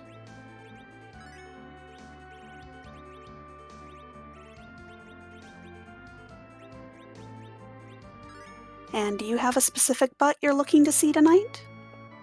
I still have Goosemas on the mind from last night. One of my favorites has been Clippymas. Metalmus is also a good one. There's so many neat options that we can choose from. I'm not really sure which one I want to see.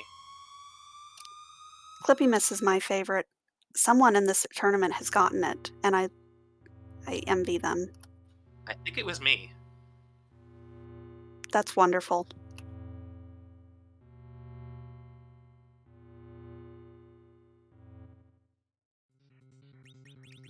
But we do see neongrey fighting this evil wall.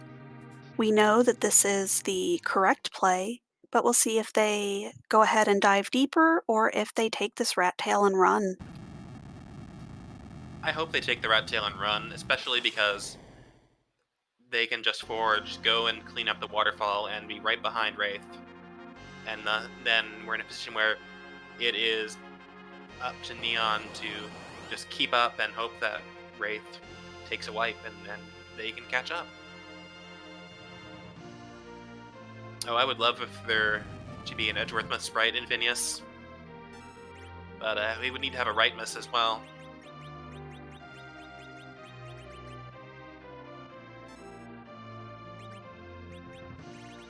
And we see Tella selecting that crystal.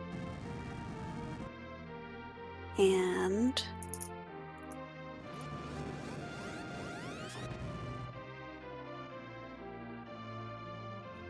his true colors are revealed.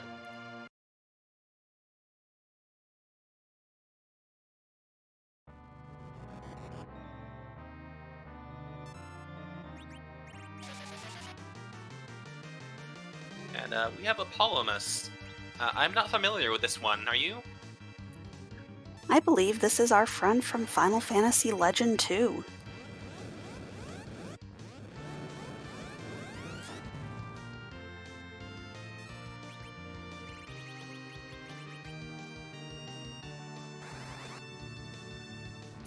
Or as Scala is pointing out in the chat, the long, long man. I'm sorry, y'all. I mean, it's late Sunday night. We all have to work tomorrow. It's okay to be a little silly.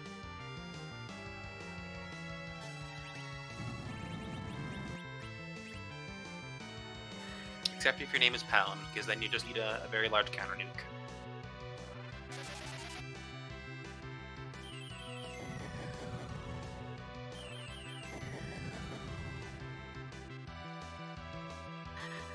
But we do see Neon going deeper into the lunar subterrane, and we'll get the tower key from this fight.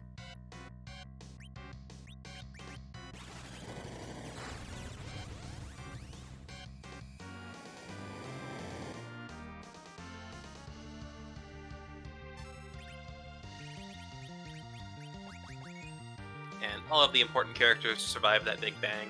Sorry, Tala. Tella did his duty, and it's time for him to take a nap.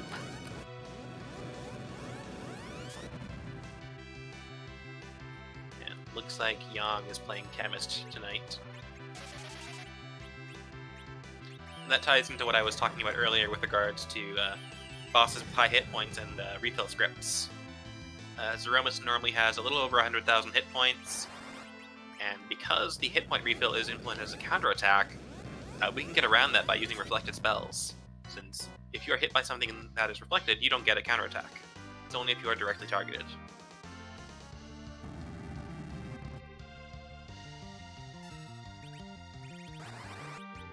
And with these two Palums, we will only have to do half the damage.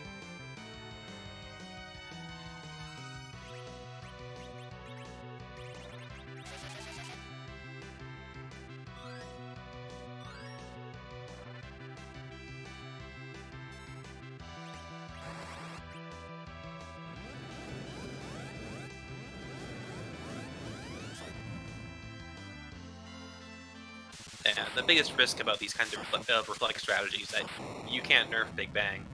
But there's the flash. Get your GGs out. GG's to Gaming with a Wraith, going 3-0 with an official time of 1 hour, 40 minutes, and 1 second. Looks like Wraith is standing by in voice chat, so let's go ahead and bring him in here for an interview, shall we?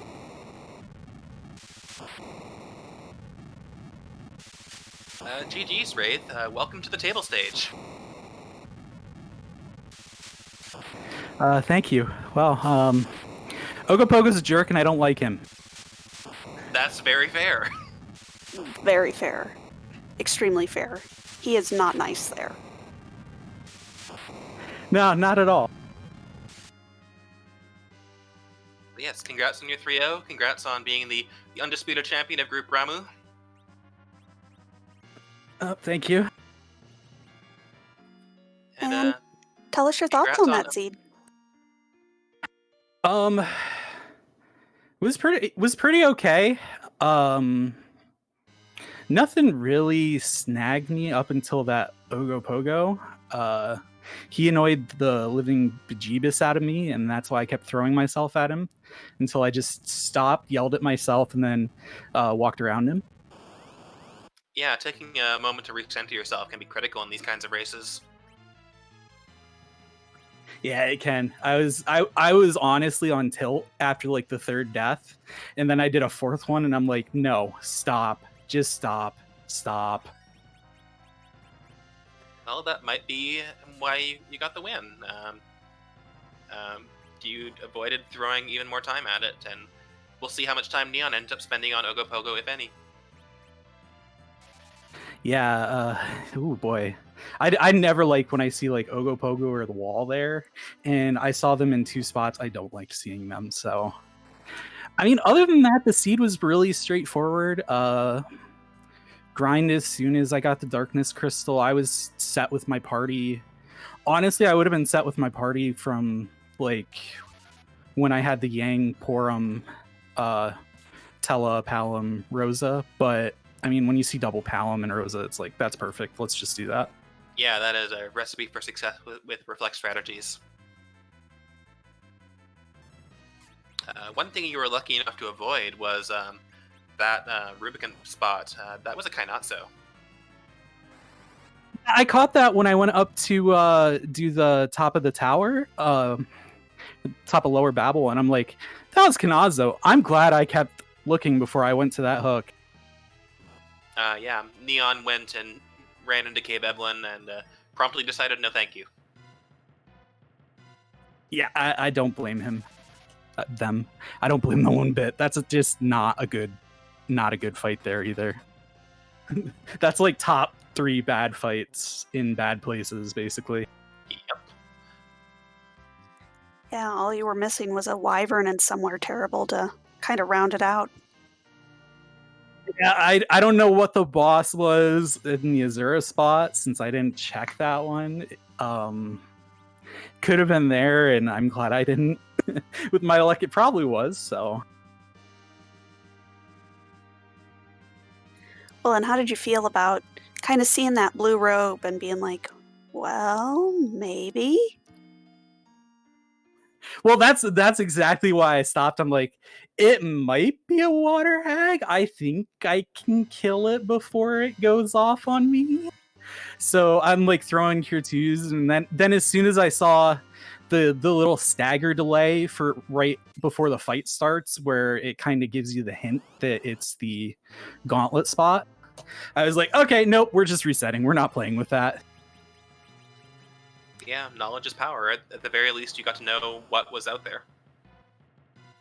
Well, and chat was really pushing for you to do that clapper grind.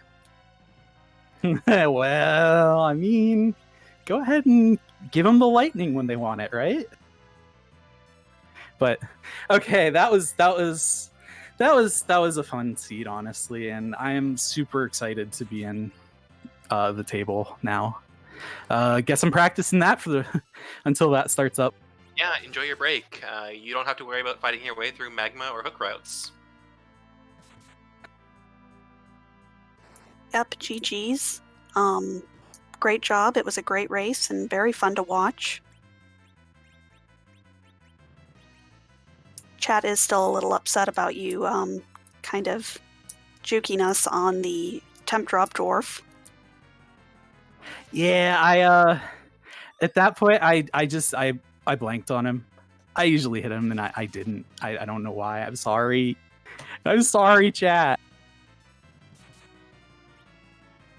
Well, I think considering how well you played the rest of the seed, we can probably find it in our hearts to forgive you.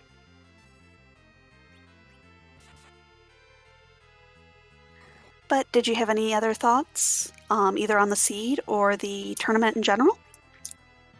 No, like I said, I'm super happy. I'm 3-0 and I get to go into the table. I don't have to do hook or magma. So, I mean, I'm excited. I'm ready to start the next set of flags in probably a few days because I'm taking a break. Oh, for sure. A break is well deserved. But yeah, that's it. That's what I got tonight. Thank you guys for doing restream. Thank you for comms. Thank you for tracking. It was fun. Thank you so much for putting on a great show for us. Thank you. Have a good rest of your evening. You folks.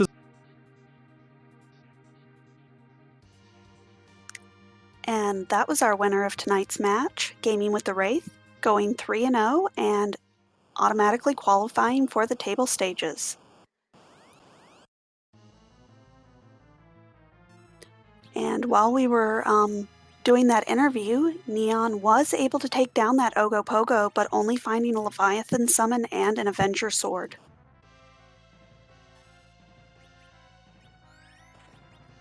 That is unfortunate for them. One very good thing about that is that not another item to kind of send them on a wild goose chase. Very true.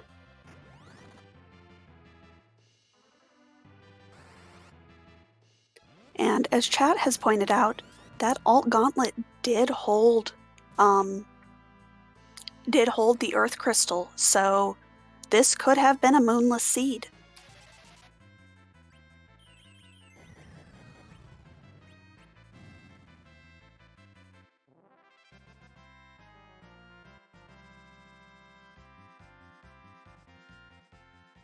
Yes, and Neon defeats Karate Man. Probably gonna immediately leave the moon. I think they've cleared everything at this point.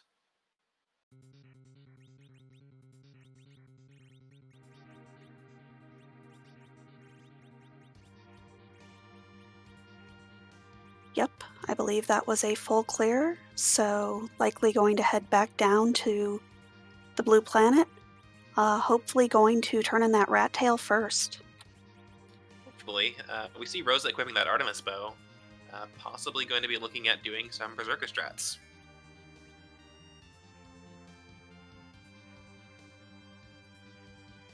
Yeah, with only the one Palom, maybe looking to do hybrid for Zeromus.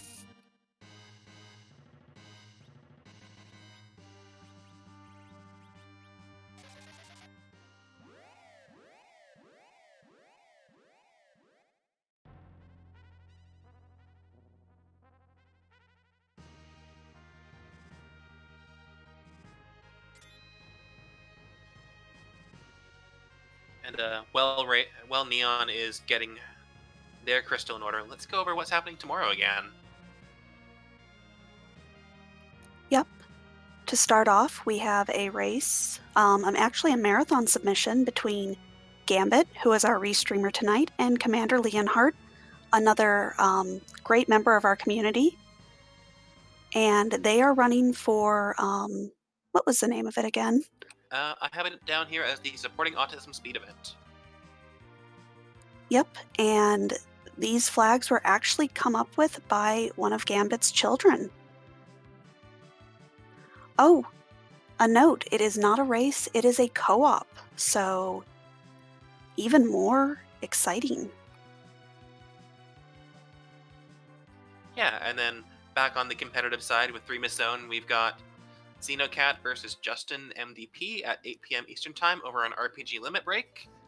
And then at 9 p.m. Eastern Time on Free Enterprise, we've got Big Dunka versus Dishmu.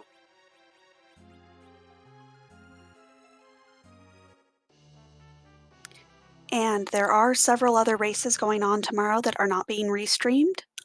We encourage you to keep an eye out on the Discord for the Khadgar links. Yeah, our team is pretty good about keeping an eye on when races are starting and posting those links in the League General chat, I believe. Yep, and I know several members of our community like to go ahead and pop into general voice chat to kind of talk about the ongoing races. Yes, it's very exciting. Just the community has latched onto this tournament and is just fast with it. But back to the game, Neon has taken the correct path and picked up that rat tail to adamant and is going to create their Excalibur. Yes, and we did see that the pink tail turned into a Masamune. Just another sword for an edge we didn't get. Yes, Edge is practicing his stealth skills today.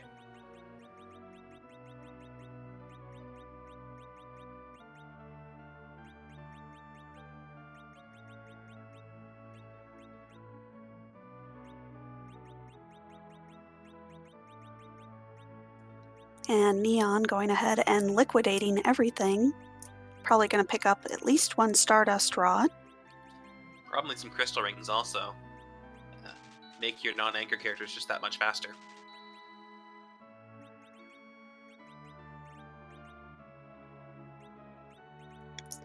Yep, 4 crystal rings and a Stardust Rod. I am worried about that Artemis bow on Rosa. Or is it the arrows that give the stat penalty? I honestly don't remember. I believe it is the bow itself, but maybe hoping to do enough damage to not see more than one big bang. Yeah, they've got the levels. They could easily pull that off if the RNG favors them.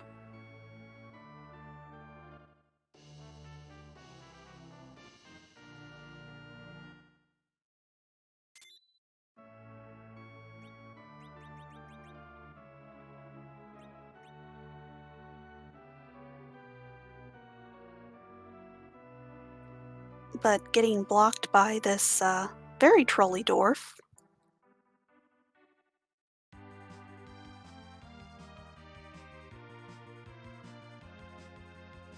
And hopefully Neon heading straight towards Waterfall at this point.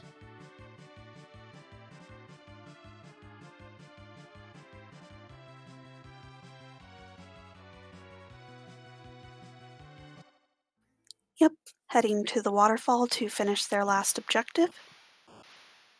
I don't think elements are long for this world.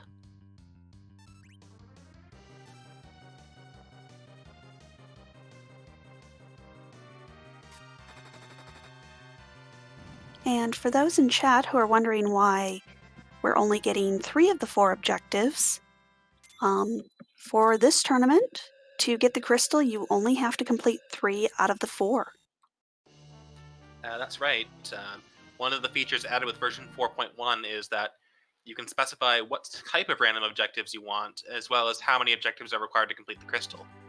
So for this tournament, we will fire 3 random quest objectives in addition to the optional forge. And so we avoid the boss hunts and the character hunts.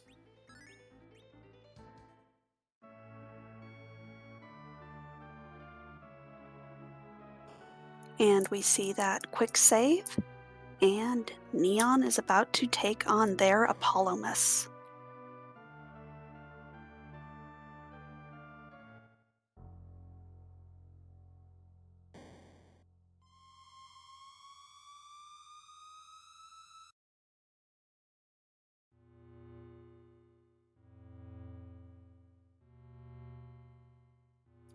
And chat is calling for Quintzerk. I don't quite think that this is the appropriate team for Quintzerk, but I have seen more surprising things. Yeah, I'm sure Palin with a star will deal just as much melee as he would by casting Nuke.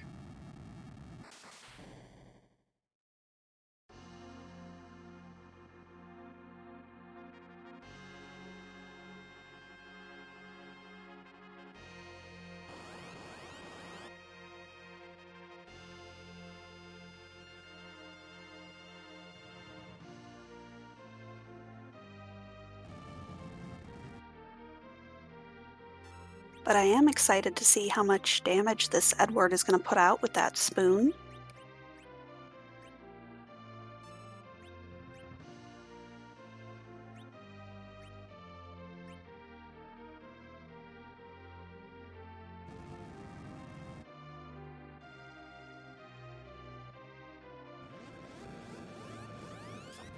Looks like we've got a Star Bale queued up for Rosa, so probably going to do a hybrid strat with Palom reflecting those nukes.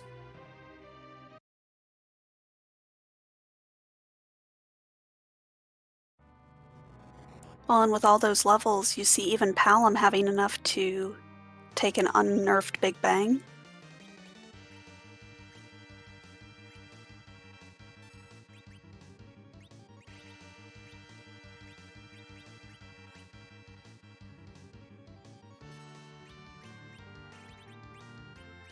And Silk Web went a little early before Zero must take the action to remove his own invulnerability.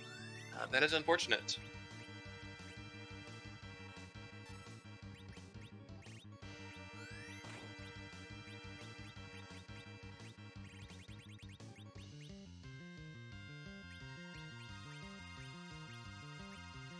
And Neon may be looking for something to throw at that Zeromus. Yep, gonna use a Cure 2 just so that they can get the nerf off. Will a Cure 2 work? It's not really an attack item. It will. There are many manner of items that'll work to get that counter nuke. Today I learned. Also, lucky on that reflect.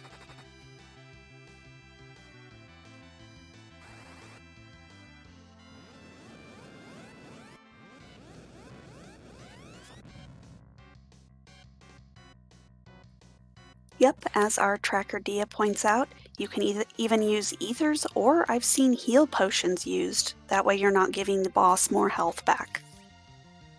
Huh, my go-to has always been the crystal. Good to know there's more options. Especially options with lower animation times.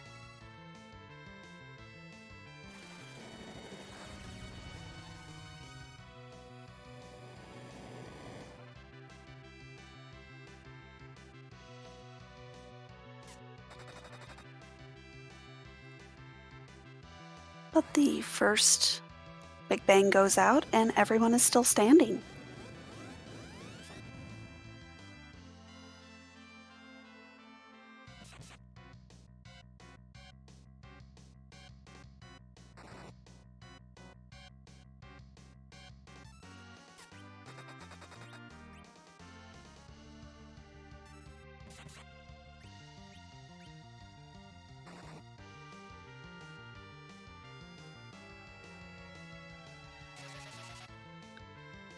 And that Edward putting out a nice 3,000 damage.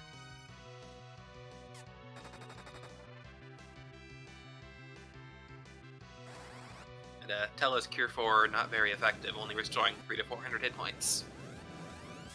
Tella's helping. He's doing what he can.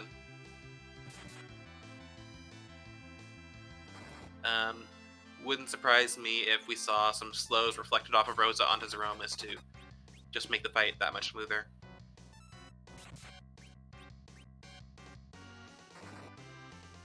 Dranks. Did Tella just queue up a Bacchus? Yes.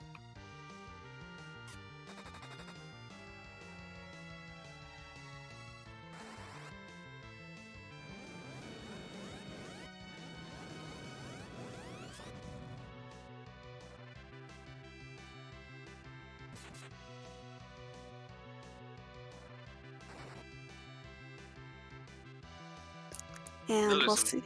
Sorry, go ahead. We'll see what Palom decides to do with his turn.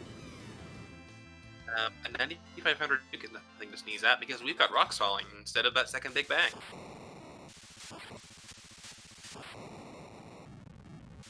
And with that flash, that is GG.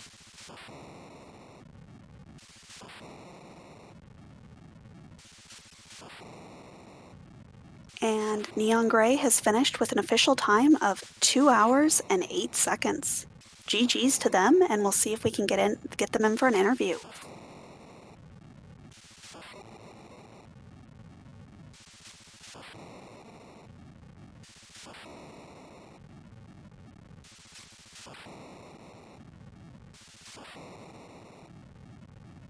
And with that, I do believe we are joined by Neon Gray.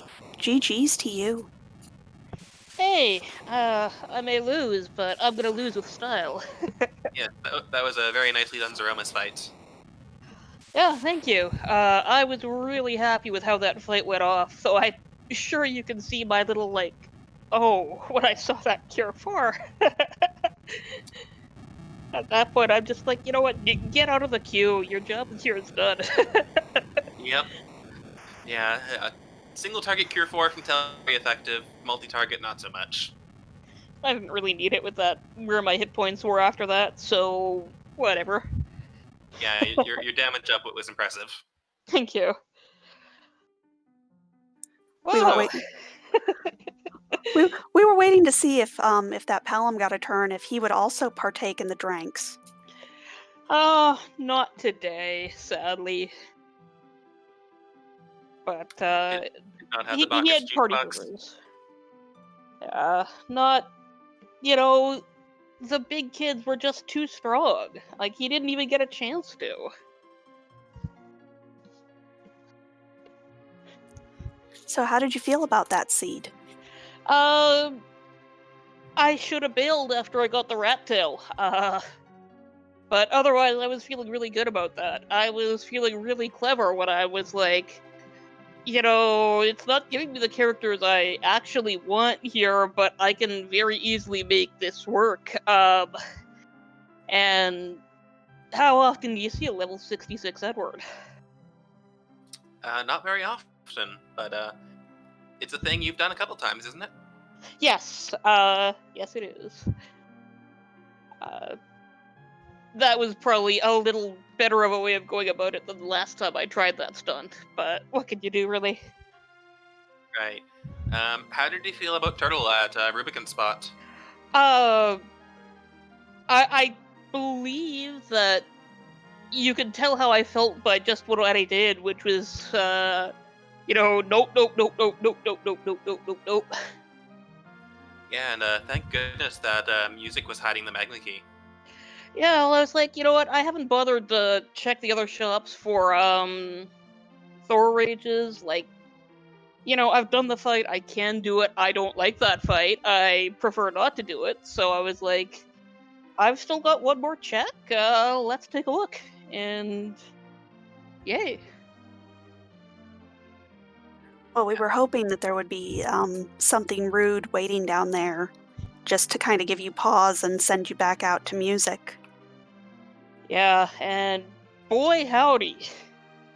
I don't think they come any ruder.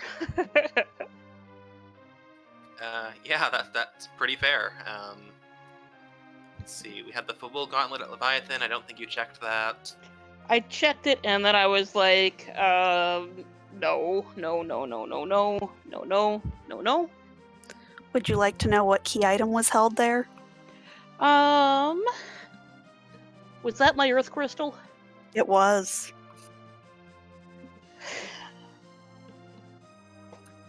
But neither you nor Gaming with the Wraith took that on. You both decided that Moon was preferable to that.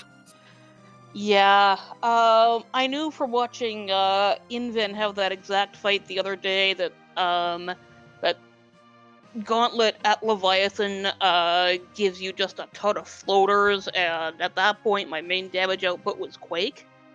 So at that point I was just, no thank you. I've got other options, I will take those other options. Yep, and that way you also didn't have to worry about going through the Tower of Zont.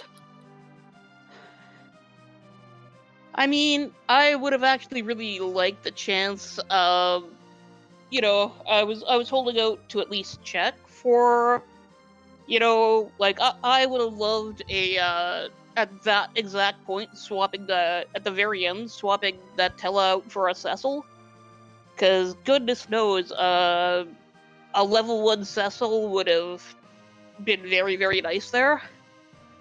Yeah, I saw you checking Tella's agility with the Cursed Ring and seeing it at 8, which is not bad, but level 1 Cecil would definitely have been lower. Yeah, and I mean, really, at that point, it's below threshold, the 8, that's fine.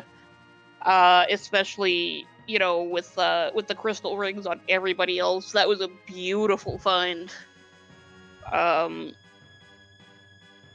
Otherwise, but, I had the Avenger, I had the Excal, a Cecil would have been even at level 1, would have been much more useful in that fight than Tella. Even if it Fair. meant that Rosa would have had to be the one to do my token cure for. I mean, level 1 Cecil can throw out a cure. It's not a very good cure, but it's a cure. He's helping.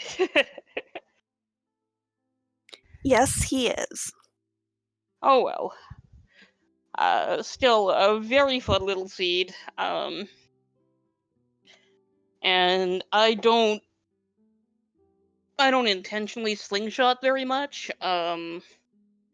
Just because I generally go about things in other ways. So, doing that double slingshot was fun. You may have noticed that mysterious pause right after my last siren as I frantically tabbed over to Google to take an average of my levels. So I was like, oh my god, do I need to do another one to get Yang in on it? And I did not. Yeah, having to do math on the fly, not fun. Yeah. It's like I yell at my Google Home and it's like 1,000 and whatever, and it's like, oh, that's not the average of all of those levels. Not the That's sum not of the those numbers average at either. all. Yeah. But, But it all worked out. I lost real good, but I hope that was a good show. it was a very good show, and you'll be joining me in the hooks route once we go to the next stage of the tournament. Looking forward to having another chance to face you. Yeah, should be fun. And fun's what we're all about here. Yeah. Yep, as long as you're having fun, you're a winner. Oh, sorry again about the delayed start, and thanks for bearing with me, and thanks for, coming out and commentating and tracking and watching and all of that good shit. Stuff. Sorry. I'm sure we can work with that. Any final thoughts about the seed or about the tournament? No, I really like this flag set. It's a lot of fun. Just it gives you a lot to play with, and it doesn't completely obviate all the challenge, which is the trouble of a lot of breezier flag sets. Mm-hmm. Well, thank you so much for putting on an awesome show for us. Kind of closing out this week of Free Enterprise. Oh, thank you. And as I am also in the hook, I look forward to facing you. Yeah, well, look forward to it too. Should be good times.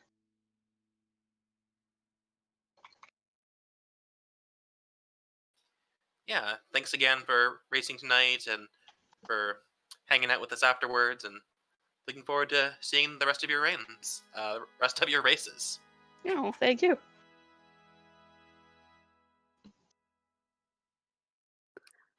But with that, I believe we are done for this evening.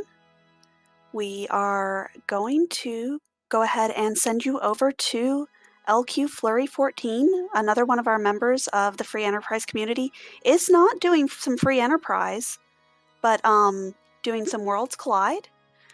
Go ahead, head over there, and wish them luck. And with that, have a wonderful night, everyone.